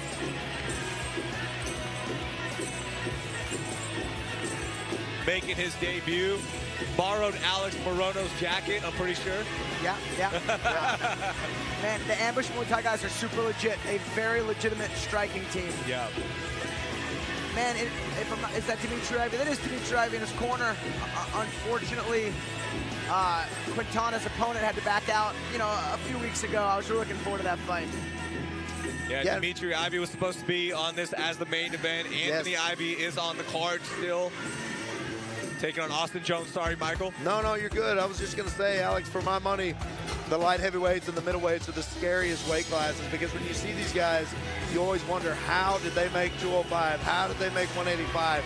Especially when you see somebody like Alex Pereira, who walks around at 230 and makes 185, just a humongous guy. Our tail of the tape, height advantage for Ochoa, slight for Craddock on the reach, brought to you by Kimura Tattoo Company. Let's get our official introductions. Ladies and gentlemen, the following contest brought to you by Kimura Tattoo Company in Conroe, Texas, is scheduled for 3 rounds in the Fury Amateur Series Light Heavyweight Division. Introducing first, fighting out of the blue corner. This mixed martial artist stands 6 feet, 1 inch tall, and he weighing officially at 201.4 pounds. Fighting out of Uvalde, Texas, by way of Amarillo, Texas, today he makes his amateur debut. This is Raymond Craddock. And introducing his opponent across the cage, fighting out of the red corner. This mixed martial artist is 6 feet 3 inches tall, and he weighed in at 203.8 pounds. Fighting out of San Antonio, Texas, today he makes his amateur debut. This is Miguel Ochoa. Your referee in charge, Jake Montalvo. Time for the big boys to get at it. A stare down, but it wasn't all that aggressive.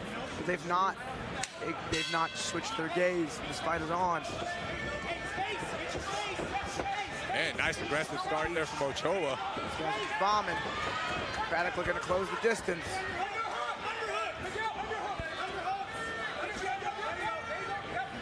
Ochoa tried to get that right hand in there to try to connect those hands. Not able to get it done. I mean, this is a pace. These guys are both working at 100% right now. Yeah, this is a furious pace to start a fight for two big fellas.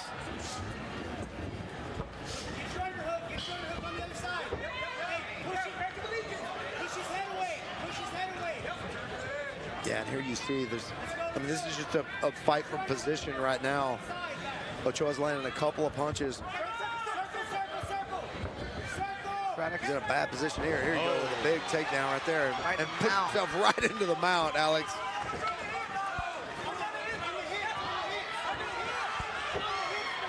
Scary position to be in with a big dude on top of you. Man, Ochoa did a great job not getting hit once. Yeah. He would bridge and twist and move his head, and he didn't absorb one bad strike there, considering he was mounted. That's some good strength displayed by Ochoa as well. Hey, put his hand in a perfect position. Hammer fist raining down.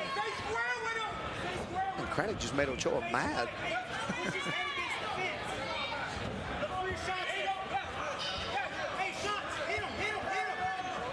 I never want to make dudes with mustaches mad. Yeah. Especially non-ironic mustaches like Yeah. that. He's legit look. I don't mess around with it. Yeah, he looks like a 1950s bare knuckle boxer there. Yeah. Oh, Nice big shots there from Ochoa. From the top, Ochoa man. posing his will here on Craddock. It's good. Ochoa's coaching to be patient, and which is good advice because his pace is not Here we sustainable. go. Uh-oh. Same thing. If Craddock can figure for those legs, he can really cement a threat. Yeah, he's got to reach up and grab that shin, Alex. Not the foot. Don't grab the foot. Reach beside the head. Grab the shin. Can he do it in Don't 30 grab seconds? the foot. Man. Grab the shin. Ochoa's got to get his head out of there. Yeah, he's And he got it. I mean, yeah, bad position here for Craddock now. 20 seconds. clearing the head has to be priority number one on a triangle before the figure four is locked. Oh, Big man. shots there from Ochoa. And Craddock looked like he's just content with taking those shots. Yeah, those are on his lats. Those really aren't going to do much. I mean, they look big and they score, but in terms of like damage, there's not a lot of damage.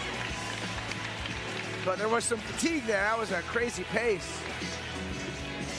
Man, good first round. Yeah, wow. Ochoa's still wide-eyed too. I mean, looks like a kid on Yeah. Christmas, but Yeah, he does. a more violent Christmas. Ladies and gentlemen, we encourage you to take as many pictures and videos as you like. Yeah, Ochoa was like, I don't want to stop. Do we have to stop between rounds? It's funny, he had the same look right before the fight, too. Oh, yeah. That's just how he is. Yeah. We look at our round one highlight.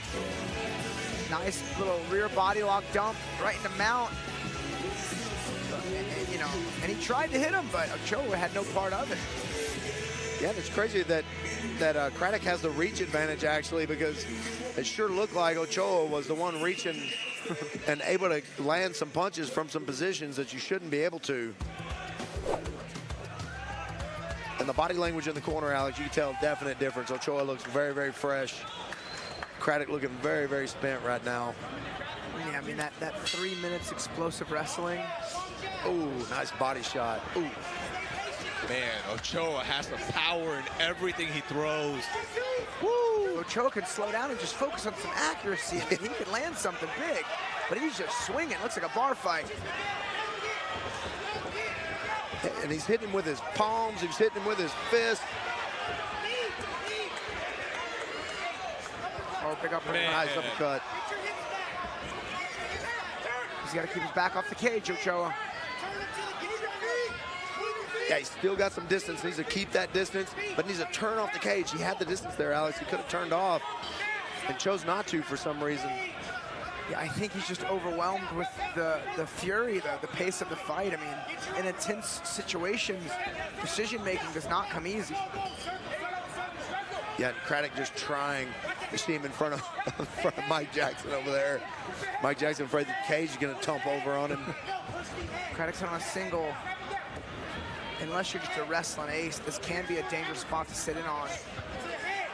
Yeah, we've seen a lot of fights finish there from those elbows, big. although not legal for the amateurs. But these hammer fists aren't much worse. I mean, they got Craddock to let the leg go and block his head.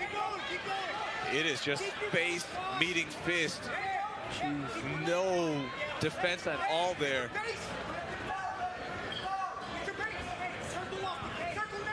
And Craddock just trying to stay in a position now. I don't even know if he's going for the takedown now or just trying to stay out of punching position. You see, it's not really an attempt to improve. Maybe trying to conserve some energy there. You see Craddock's nose is busted up pretty ugly. Got some blood, quite a bit of blood coming out of it. I'm sure it's from one of those punches, just the under the arm punches. Well, Blood, Ochoa is a savage, isn't he, Raheel? Blood all over Ochoa's left foot as well from the nose of Craddock. Oh, man. It's opened up. We don't have the best angle, but they just zoomed in there. Oh. It's a mess of Oh, wow. cage. Oh. These are going to make for some good pictures afterwards. Craddock finishes the takedown. I mean, good for him. Was it worth it, though? Man, he has got to get his head up and deliver some punishment there. Try to get this round back, maybe. You see his foot slipping on his own blood. Yeah, it sure is. Look at that. Yeah, and how crazy would this be if Craddock was able in this last 18 seconds to finish this? Right in the choke. That's a big man squeezing on your face. Yeah, that does not feel good. He needs to get up and rain some punishment here. He needs to give some of it back. Whisper some blood into him. Yeah. Oh. Reversal. Oh. Oh, wow. What a round. Oh. Yikes, that's a bloody fight. Man, Ochoa's got all sorts of blood on his hairline and face, and it's nose blood. For those who don't know the difference, you get cut on the head, it's pretty clean blood. Nose blood has all sorts of tricks and surprises in there. It's gross. It's thicker. I mean, it's yikes. All right. Ring car girl tiptoeing very delicately around that. Yeah, my shoes I'm wearing, I always look at the soles after I get home. And these shoes I wore at the last event that I did at the end of the year, and there's blood all over the soles of my shoes. You see those punches just raining down from Ochoa. And finally, Craddock had that takedown finish, but absorbed so much damage. We'll see how bad that nose is. Oh. Man, just a slippery mess in there, Alex.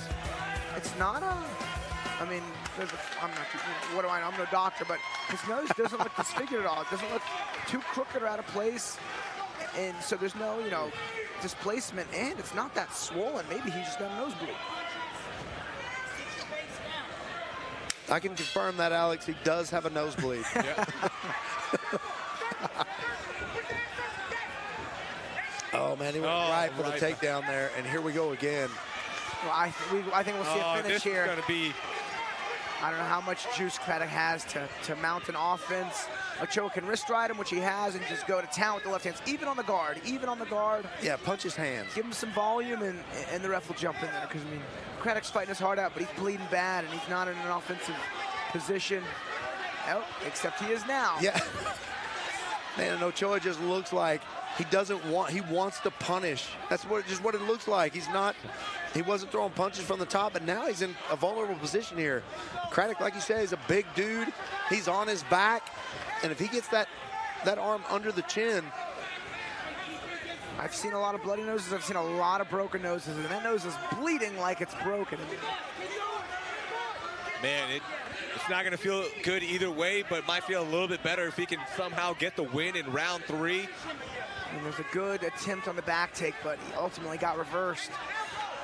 Oh. He's got a wide-eyed Ochoa just slinging hammers at him. Yeah, Ochoa only blinked during the between rounds. Like, he has not blinked once in this fight. Oh, and there he goes. Cold Spider, can he get the mount? Has half. But now, man, I just think this is a better punching spot than even the mount. I mean, you're in a less vulnerable spot whenever there's no explosions. There's nothing to try to kind of buck you off. But you got to throw those punches with that left hand. Needs to switch, try to hold the wrist with one hand, or the big hammer fist. Hit him everywhere. Hammer fist raining down. And Ochoa's got to be asking himself, what is this guy made of? Here's if you could get the other angle here, usually Eric Garcia and Wayne Leggett sit right by the cage. They have moved back. Oh, yeah. He big-manned him. He just, from bottom half, grabbed his head and arm and rolled him over. Yeah, and he's got 45 seconds here, Alex. He has got to go to work here. He is exhausted, though. You can see it. Ochoa got the underhook.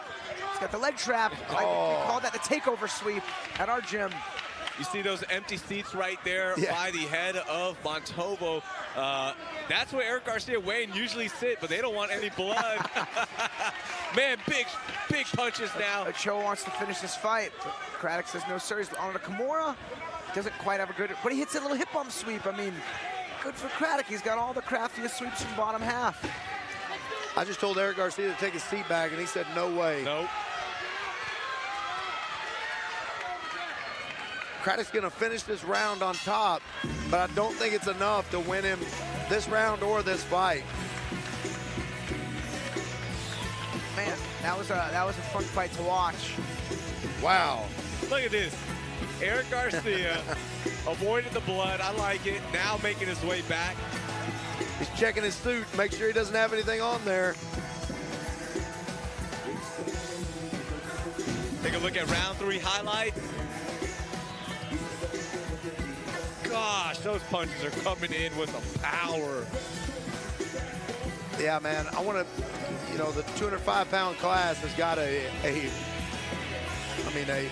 force to be reckoned with here in Ochoa.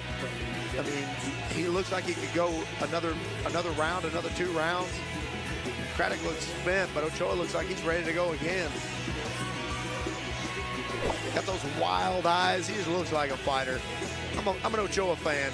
Me too. Yeah. Man, I hope we see him back in the cage in March. When we're back here in San Antonio for Fury FC 77 at the Boeing Center at Techport. We're back in action in Houston next weekend, February 5th, February 17th in Dallas. It's going to be a busy Q1 for us, gentlemen. All right, let's go inside to get the official decision. Ladies and gentlemen, after 3 rounds of combat, we go to the judges' scorecards for a decision. Brought to you by SheathUnderwear.com.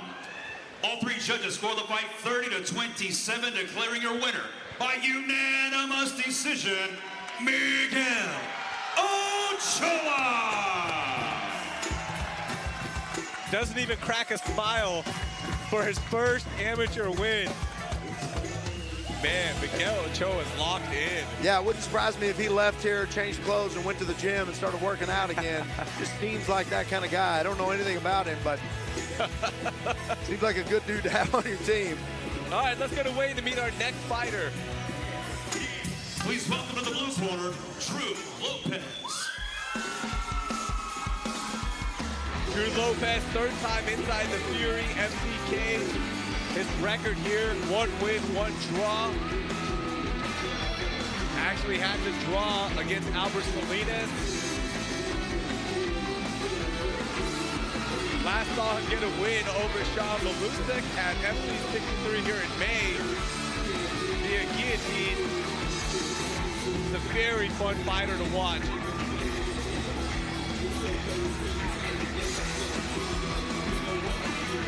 Hear the San Antonio crowd cheering him on. Uh-oh, he got a little... He could barely get his shirt off. He's got to wear something loose. Yeah. Can't wear anything. Yeah, those gloves, they never think of it whenever they're putting them on, and they think whatever they're wearing, like, this is what I want to wear and walk out, and then it gets stuck on the gloves. I've seen them have to cut it before to get it over the gloves. And what's funny in the UFC, the lockout, like the warm-up jerseys or hoodies, they have zippers on the sleeves for that reason.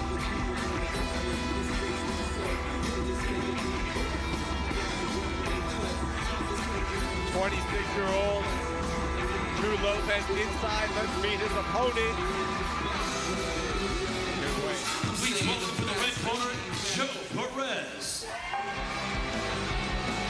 Joe Perez, training at Southside Fight Club here in San Antonio. A little San Antonio on San Antonio action for these amateurs. 3-1 record, riding a 3-fight win streak. Beat Gage Harper back at Fury FC 63. Then Jesse Pantoja at FC 70 in Edinburgh. Going back watching his fight, there's only one way to describe him: fireworks. Oh yeah, I remember that fight against Gage. He's quick, he's quick. And of all the fights, all the amateur fights, both these guys have the most combined experience. I got this marked as a potential fight of the night on our prelim. Both guys were very aggressive. We look at our tail on the tape, brought to you by Space City Collective. Even on the height, 1-inch reach advantage for Drew Lopez. Both guys did make weight for this flyweight bout. It's going to be a fun one. Let's get our official introduction. Ladies and gentlemen, the following contest, brought to you by Space City Collective, is scheduled for 3 rounds in the Fury Amateur Series Flyweight Division. Introducing to you first, fighting out of the blue corner, This mixed martial artist stands 5 feet 4 inches tall, and he weighed in at 125.4 pounds. Fighting out of San Antonio, Texas, he's undefeated as an amateur, holding a record of 2 wins, no losses, 1 draw. This is War Ready, Drew Lopez. And introducing his opponent across the cage, fighting out of the red corner. This freestyle fighter stands 5 feet 4 inches tall, and he weighed in officially at 123.6 pounds. Fighting out of the Southside Fight Club in San Antonio, Texas, he holds an amateur record of 3 wins, only 1 defeat. This is Joe Perez. Your referee in charge of the action, Frank Colosso.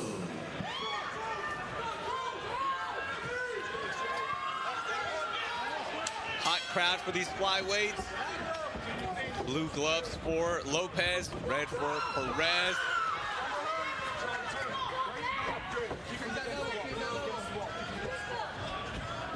A lot of flyweights on the card tonight. None more exciting than the 2 guys that are in there right now. Besides maybe Eddie Frye. Yeah. I'll tell you, man, Drake Lopez fighting Patrick Ferguson. They're both go hard. Oh, yeah. One of our prelim pro fights. Yeah, this 125 class in Fury putting out some good guys, amateur and pro. Perez did a great job switching sides to counteract that guillotine. Cartwheeled right over. He can Von Flute choke him here. He can Von Flute choke him here. Ooh. Lopez gotta be careful. Perez is driving that right shoulder in. These can be hard to finish. And look, you can see the forehead, the vein in the forehead of Drew. He uses it to transition him out. There was value in that submission attempt. It gets reversed though. Nice reversal. Oh, very nice.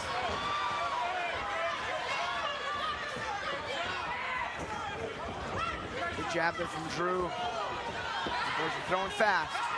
Oh, Ooh, nice little shot. Oh, high kick! That's it!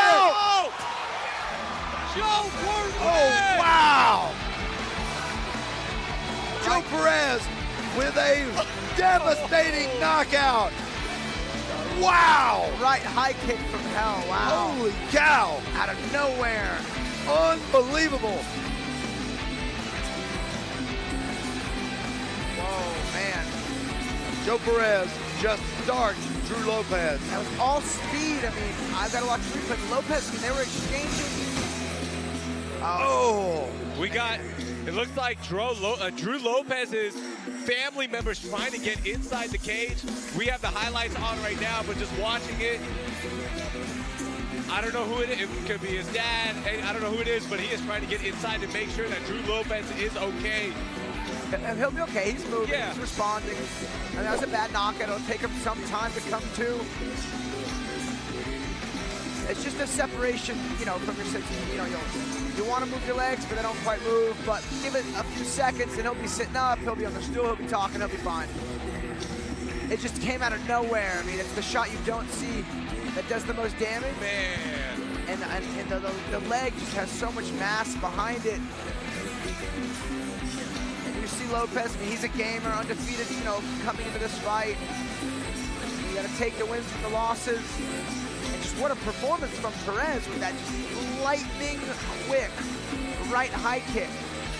Man, it was shin bone to chin, Alex. It was a perfect placement. Man, and Lopez was in the southpaw stance, throwing like an oblique kick, so it was an open side kick. Just, you know, best case scenario for Perez.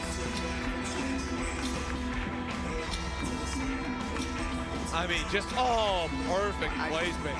And then the head slams off the canvas. Yeah.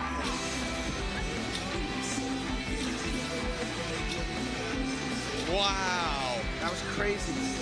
Open stance. I mean, Man, that was nuts. Good to see Drew Lopez sitting, responding. All right, let's make this official. Here's Wade Leggett.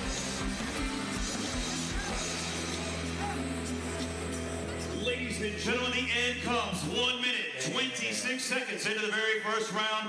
Declaring your winner by knockout, Joe Perez. Well, Joe Perez, if you're watching this, I told you, fireworks. He is fireworks. That puts him at 4-1, and when you get a knockout like that, that's a performance that valuable gets you a title. I mean, it gets you a title shot. You know what I mean? He should. Yeah, wow. All right, let's go to Wayne to meet our next fighter. Please welcome to the blue corner, Cody Ortiz. Cody Ortiz, 2-6 record, has been fighting since 2016. Second time here inside the Fury FC amateur cage. Went 1-3 in 2022. And most of those finishes, or excuse me, most of those losses were finishes.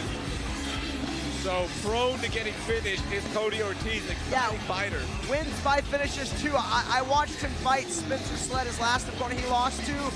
But I mean, it was a good fight. Both guys were standing and trading. They were grappling like madmen. I mean, but Ortiz is a solid fighter. He's got a tough record, but it's no easy task.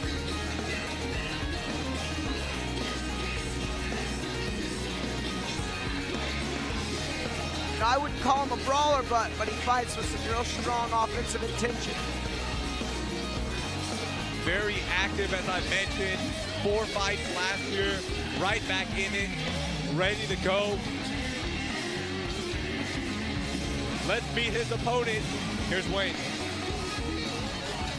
Please welcome to the red corner, Damian Anderson. Damian Anderson, highly anticipated debut for Demon Hands.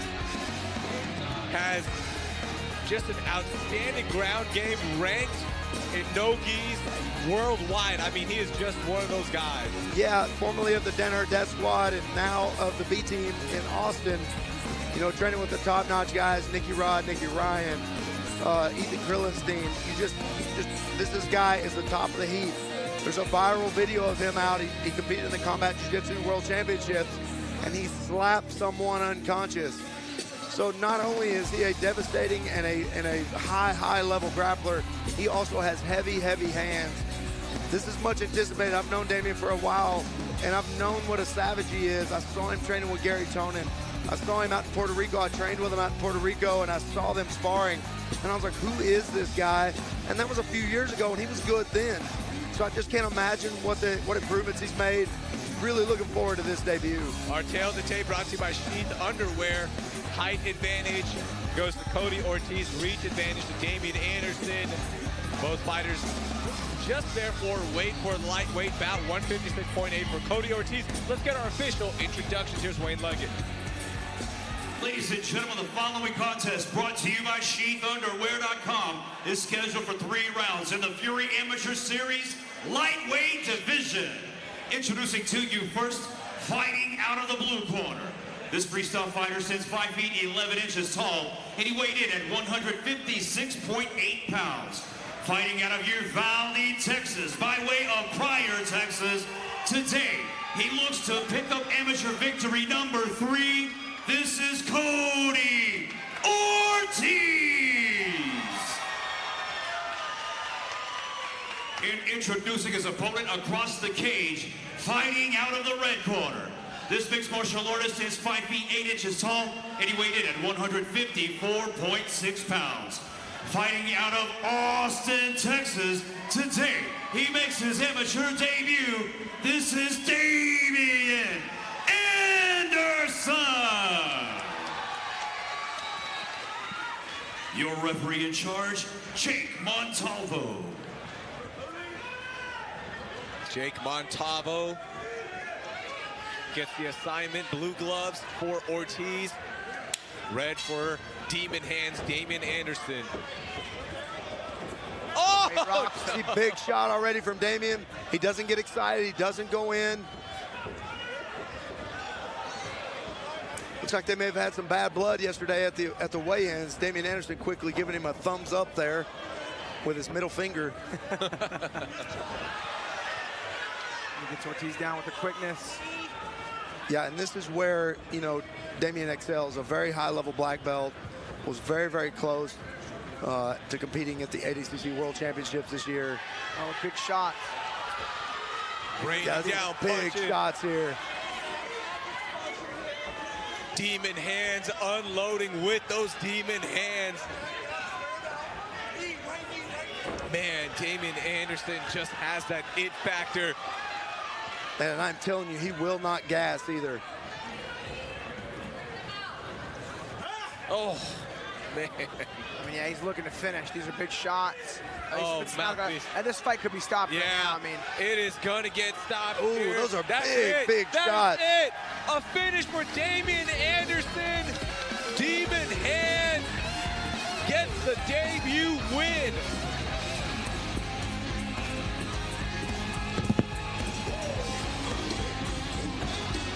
Wow.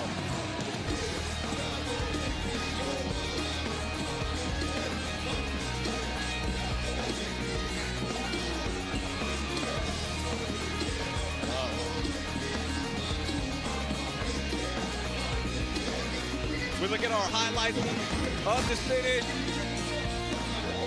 nice little left hook over the top.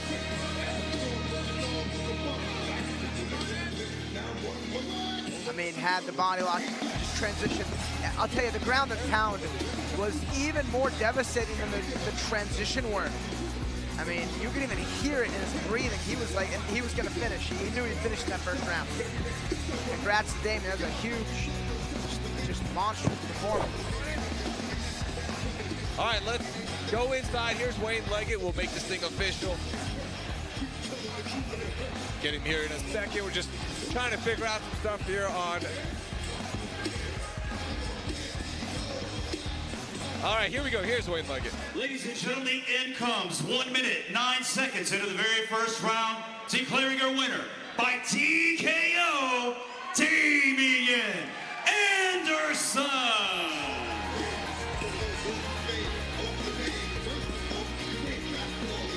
Damien, really quick. The video is viral of you slapping someone to sleep. How does it feel to put those 4-ounce gloves on and get with it? I mean, it felt great. To be honest, I wanted to try to end it on the feet, but, you know, we went to the ground, tried to knock him out. He's a tough son of a bitch. Well, welcome to MMA. We were happy to be here for your debut. Congratulations, your winner, Damian Anderson.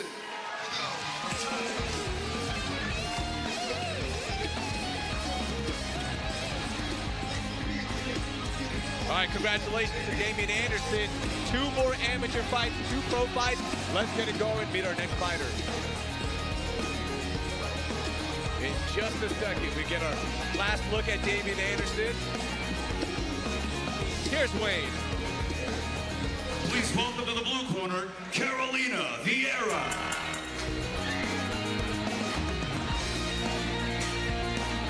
Carolina Viera. We go to our women's bantamweight division here at Fury FC Amateurs. This Brazilian Jiu-Jitsu back and trained fighter making her debut. Has a lot of hype around her as well. Should have some good hands, according to some people I was talking to. Really excited to see what she has.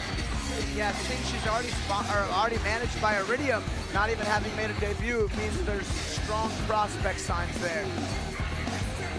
Yeah, I mean, she's considered a jiu-jitsu prodigy. I mean, I think she's a blue or purple belt, but she's very, very handy on the ground.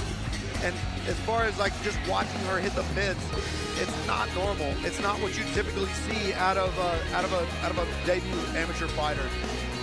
Let's meet her opponent.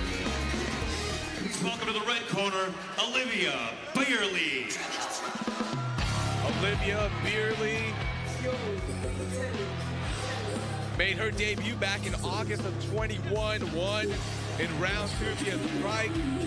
She also competes in grappling events, is a VP at LA Fitness, does fitness modeling, is in great shape. Yeah, she has dedicated her life to fitness and now fighting. And, you know, she is a master of the craft at cutting weight and, you know, being ready for this. So You know, this may be the strongest opponent that Carolina Viera will see, but Olivia Beerley is the real deal at 2-0. Very strong, very good, well-rounded. Again, another one that you know, with 2 fights under her belt at the amateur level, you see that, you know, she's got good hands. You know, training with Pete Spratt over there, he's not going to let someone get it. He's a veteran. He's not going to let someone get in the cage who's not ready. And now with 2 fights under her belt, this is going to be a good fight, gentlemen. I expect Carolina to try to take it to the ground. I expect Beerley to try to keep it on the feet. So this is a conventional matchup like you might see, Alex, a striker versus a grappler. Get our final preparations here from Cutman Joe. And man, Beerley is locked in. Yeah, she's an athlete too. She looks like she's moved a lot of weights around her today. Yeah, I mean, she's ripped. I mean, you don't see very often in MMA fights where their abs are still showing on fight day. Yeah. She's got it, man. The 26-year-old Beerley with the height advantage, short on the reach advantage by 4 inches to Carolina Viera, the 17-year-old. 17, wow. Making her debut. All right, let's go inside for our official introduction. Ladies and gentlemen, the following contest brought to you by Howlerhead Whiskey is scheduled for 3 rounds in the Fury Amateur Series Bantamweight Division. Introducing to you first, fighting out of the blue corner. This mixed martial artist is 5 feet 6 inches tall, and she weighed in officially at 133.8 pounds. Fighting out of Las Vegas, Nevada, today she makes her amateur debut. This is Carolina Viera. Introducing her opponent across the cage, fighting out of the red corner. This freestyle fighter stands 5 feet 7 inches tall, and she weighed in at a perfect 135 pounds. Fighting out of San Antonio, Texas, by way of Flemingsburg, Kentucky, she's undefeated as an amateur, holding a record of 2 wins, no losses. This is Olivia Yum Yum Beerley. Your referee in charge of the action, Frank Colazzo. First time I've heard the nickname Yum Yum in all the years that we've been doing this now. I usually want to know where those nicknames come from, but I don't want to know where this one came from. I'm going to sit out on this conversation. Blue gloves for Viera, red for Beerley. Ooh, big right, just misses for Olivia Beerley. Try saying that 5 times. Oh! Nice leg kick. Good patience there from Olivia Beerley. Oh, big punches. Viera stuck her chin up a little high on that exchange. It's dangerous. Yeah, undoubtedly, Viera is not going to want to take many more of those. She's going to try to get this to the ground as quickly as possible if she takes many more of those. The 17-year-old Carolina Viera. Oh! Big shots. Powerful shots. Highly anticipated debut, sorry. Can't even imagine. Oh. Big calf kick. It's just hard to imagine that, you know, you're fighting today, you have school tomorrow. Yeah. Saying the pressure that she feels, not only with the debut, but as you mentioned, already signed. Everyone's waiting. And you're 17. Yeah, and, you know, Jason House is sure, you know, Jason House with Iridium, you know, they signed her. Jason House is a genius when it comes to identifying talent. So, you know, he knows she's got something. Even though she's taking a couple shots here, this fight is only beginning. Well, also in terms of debut opponents, I mean, her opponent, Beerley, is Beerley, big shots, 1-0, and a super athlete. I mean, that's no easy task. Yeah, and good. I mean, you can see how good she is. Oh, man, Viera, though, shot low, got low, but just in on that single. And now she's high on that single.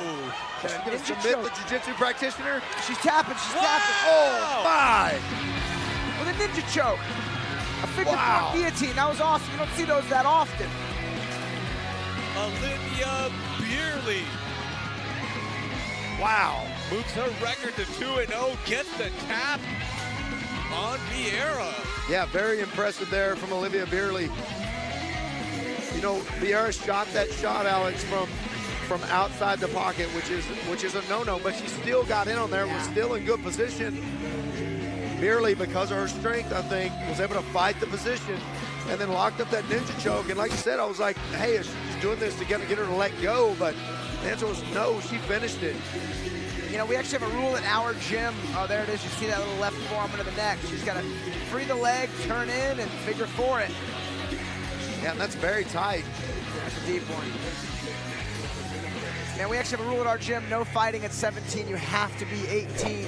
And like, technically ready or not, it's an emotional thing. It's a maturity thing. That's a tall order. You know, props to Viera for being a brave young lady warrior. All right, let's go inside to Wayne. Ladies and gentlemen, the end comes 1 minute, 57 seconds into the very first round. Declaring a winner by tap out due to a guillotine, Olivia Yum Yum Beerley. So Yum Yum gets the tap, moves her record to 3-0, by the way. I was saying 1-0, but officially 2-0 coming into the fight. Wow. 3-0 record for Beerley. Congratulations to her, and we hope to see both ladies back inside. Here is Wayne for our next fighter. Please welcome to the blue corner, Hamza Khaled.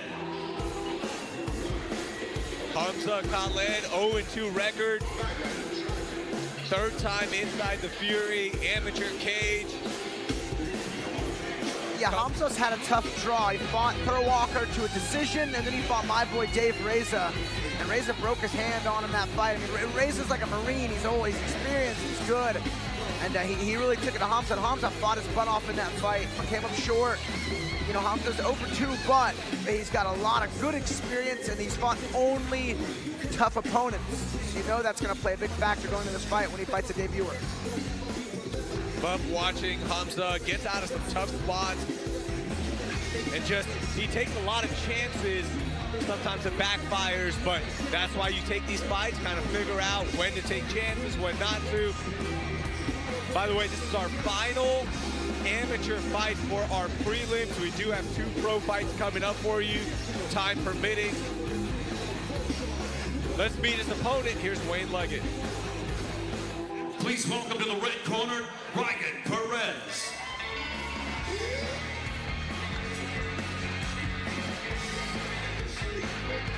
Ryan Perez making his debut, fighting out of San Antonio, training at Southside Fight Club. The 19-year-old getting a chance to showcase what he's been working on.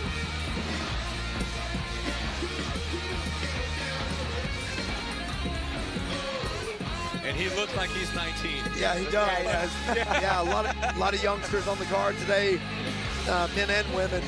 But man, it's so cool to see, because I'm telling you right now, 19, win or lose, at this amateur level, you're the future of the sport for sure.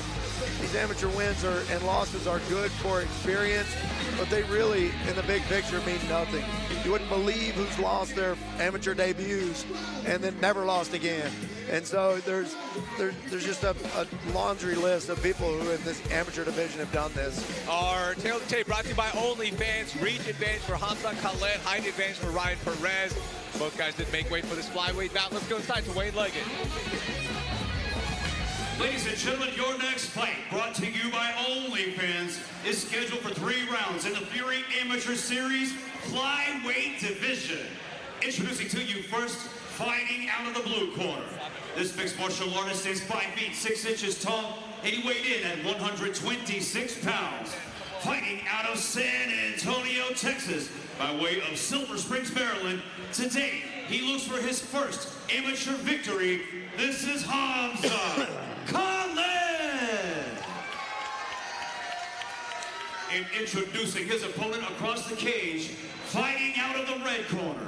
This freestyle fighter stands 5 feet 7 inches tall, and he weighed in at a perfect 125 pounds. Fighting out of San Antonio, Texas, today he makes his amateur debut. This is Ryan Perez. Your referee in charge, Jake Montalvo. All right, Jake Montalvo gets the assignment for the final amateur fight of our undercard. Blue gloves for Hamza Khaled, red for Perez. Oh! The 19-year-old throws a big right hand. I think there's a bit of a misplay to shoot. If you watched any tape on Hamza, he's got good wrestling defense. He's got good scrambles. When he drops him with a straight punch like that early on, you try to get him back on the feet to get a finish. Yeah, very nice trip there from Perez. Man, Ryan Perez does not fight like he looks. He looks so innocent and young, and he's an absolute savage so far in the first minute of this round. And it wasn't like he caught a lucky winger of a right hand. That was a straight two thrown down the pipe with good accuracy. Yeah, good wrestling here, good takedowns. I want to see that replay, but I wonder if he's going to go back and look at it like, man, I should just pounced on him. He thought this fight was over the way Khaled fell. You know what, seeing the chain wrestling here of Perez, you know, maybe grappling is his strong suit, and shooting in after he drops him is not a misplay, because he's got a deep head and arm shoot here. Man, he had just set that up perfectly, too. I mean, that's deep. Perfect step over from one side of the body to the other. Had that elbow isolated. Goes back in the mount. They can be finished from here for sure. He lets his hands go so he can ground the punches. Ooh. Perez hits the mat pretty hard there with his hands. Hey, good pressure from the top from Ryan Perez. Man, Perez is just attacking with everything. He's going for a key lock here. Yeah. Being very patient. Throwing good punches from here. Ooh, he's got that around the neck. Good transitions. It's pretty high and the angle's off. Doling out punishment is Perez still. That was a good body shot. Oh, yeah, and that one, you could tell that one hurt Khaled a little bit. He kind of folded over and kind of gave up that position. That one hurt. Oh. And here's what you were talking about, Alex. This is our under. best. Oh. We'll see a tap. I mean, this is in. This is in. In tight. Disconnected, but a little hand fighting here. One gable grip away, which he's got.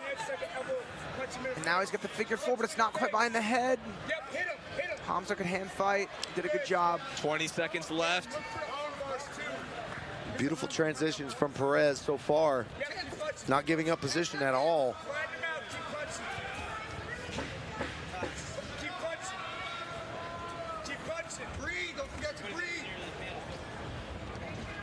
Man, we have got another savage flyweight on our hands here. The rear naked does get locked in, but saved by the bell. Yeah. Wow. Khaled. Wow. I'm going to go buy those guys a bigger hammer, because I can't hear that bell tonight. What a first round for Ryan Perez. And they need to make the bell guy not be able to watch the fight. He's getting too excited over there and forgetting to ring the bell. Or buy him a horn or something. Yeah. And Perez.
Here we go, having some technical difficulties here.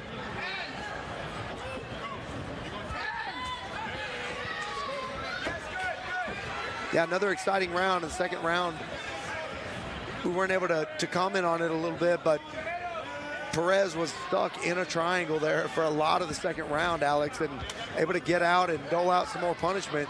Yeah, and am I crazy, or were both of his arms there? Yeah, both of his arms were in, and it looked like he was trying to push his fist into his neck or something for the carotid artery on the other side. But there's a referee that refs here, Jeff Rexroad. He actually won a fight with a two-arm-in triangle. He had like an underhook grip. They called it the Rex angle. Eddie Bravo coined the term. It was awesome. But it looks like that's kind of something Hamza was going for. Yeah, Perez just, you know, ultimately created some crazy angles there, and wasn't able to get it finished. And Perez has been dominating this ground game so far, besides that triangle, which he got out of. And there's a really odd defense to get out of it, but he was able to get out of it. Yeah, and it's funny, Perez, you know, a straight of a punch he threw in the opening seconds of the fight. You'd think Perez wanted to maybe test his mettle on the feet more, but he's really stuck with this wrestling. And he's had a lot of success with it. Yeah, it makes you wonder, Alex, if you know, maybe they had some kind of words where one of them said they were going to submit the other one, so he's just trying to prove a point. Highly doubtful with a debut, but yeah, his coaches have been really walking him through a lot of the wrestling, been calling for, you know, singles and scoops and passes. It seems like they're a grappling bunch. Well, it definitely shows here. Perez doing a great job. Having a little bit of difficulty here in the third round to get this one back to the ground. I mean, that looks like a guillotine opportunity if I've ever seen one. Oh, yeah. And Khaled has it underneath there. He just can't get his arms together. Good hips there from Hamza.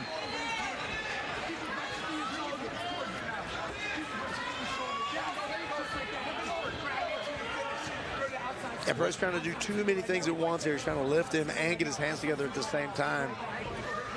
There's an order here. There's a sequence for that. Get those hands grasped, get them high. Hamza's kind of jumping the back, but I mean, it was way too high. I mean, he needs to go for broke. He needs to go for a guillotine. That's probably his, his only real path to victory at this point. This is another ninja chokes it. No way. Another one. Oh, he slides his back out, but I mean, big shots, big shots. Did Olivia Beerley do a ninja choke seminar back there in the back? 10 seconds left. Man, what an opportunity there from Hamza. Khaled just misses. Wow. We'll go to the judges' scorecards here. Yeah, Hamza may be winning that third round, but the first two, well, the second, I mean, it could be close. Perez was stuck in that deep, deep triangle for a while. Someone got to tell Perez he's 19. He should have some energy. Yeah. I'm just kidding. Great fight. Huge effort for both guys. You see the right hand that drops Hamza in the first. And the rest of the fight stayed pretty consistent with Perez shooting with, with good success. There's that ninja choke that he had to just melt out of, giving up mounts and ground strikes, but I mean, anything's better than tapping. Yeah, but really smart of Perez, even though it put him in a bad position, really smart of him because, I mean, that's a definitely finishing position as we just saw one fight ago. Perez is exhausted. Yeah, he is. He's back down on his back. I mean, he'll be okay. He's just tired. Yeah. Oh, yeah. He's probably the most tired he's ever been in his entire life. Oh, for sure. Somebody get this man a bucket. Yeah. And a stool. Yeah. Yeah, keep him away from us. We don't want him this close now. Got him his stool. They make him stand up there for the decision. He might throw up. I get him a Monster Energy drink, he'll be fine. Just kidding, don't do that. Get him a glass of milk, he'll be all right. Yeah, he is he's hit a wall and gone through it. He'll never forget this feeling. No. No, and he'll make this part of his training. When you're in a debut, it's really difficult to make this feeling a part of your training because you don't know kind of how hard you have to push yourself. They think they push themselves to their brink in training, but your training partners are not trying to kill you like Khaled was. Khaled was trying to kill him. And Perez just tried to stand up off the stool and went right back to his back again. He's exhausted. Well, we have to wait for the official decision because we're still getting a look right now on Perez. Check this out. We've got a stacked card for you on UFC Fight Pass starting at 4:30 p.m. Central Standard Time. Kevin Rosas makes his debut. Brother of Raul Rosas Jr. against Nick Whitehead. John Giannis, Thiago Macedo. That is going to be a fun fight. Tyler Smith taking on the Dragon, Zach Borrego, trying to get back to his winning ways after that defeat against Bo Nickel at Dana White's Contender Series. Sam Kilmer, Cody Steele. That's the main event on any other card. Man. That's such a good fight. Cody Steele coming off main eventing at Fury Challenger Series 1. And now the feature fight of the night, Austin Jones, Anthony Ivy. That's going to be a fun one. And High Def Eddie Fraye taking on Josh Walker in our main event. Brought to you by OnlyFans. Make sure you subscribe to the Fury FC OnlyFans right now. All of our fighters that are watching this, all of your pictures will now go on the Fury FC OnlyFans account. Every single picture will be up there, so worth subscribing. And it's going to be a busy Q1 for us. We are back in Houston next week, February 5th. Then we head to Dallas for a Friday night show, Fury FC 75. We head to California for Fury FC 76 on March 17th. And we will be back here in San Antonio as well, March 24th at a new venue, Boeing Center at Techport, for Fury FC 77. Get your tickets at furyfights.tv. Ryan Perez back to his feet, but still getting looked at right now. Doctors are taking him out. Man, I've never seen this before. Let's go to Wayne for the official decision. Ladies and gentlemen, after 3 rounds of combat, we go to the judges' scorecards for a decision. Brought to you by SheathUnderwear.com. Scores of 29-28, 29-28, and 29-28. Your winner by unanimous decision, Ryan Perez. By Ryan Perez with the win. Congratulations to the young fighter on his debut win. And that will do it for us on the prelims broadcast for Fury FC 73. We will have some swing bats for you afterwards. But now we head to UFC Fight Pass at 4:30 p.m. for Fury FC 73. What a great way to get us going. Congratulations to all the fighters on behalf of our production team. For Alex Morono and Michael Alexander, that is us. We are out. We will see you on UFC.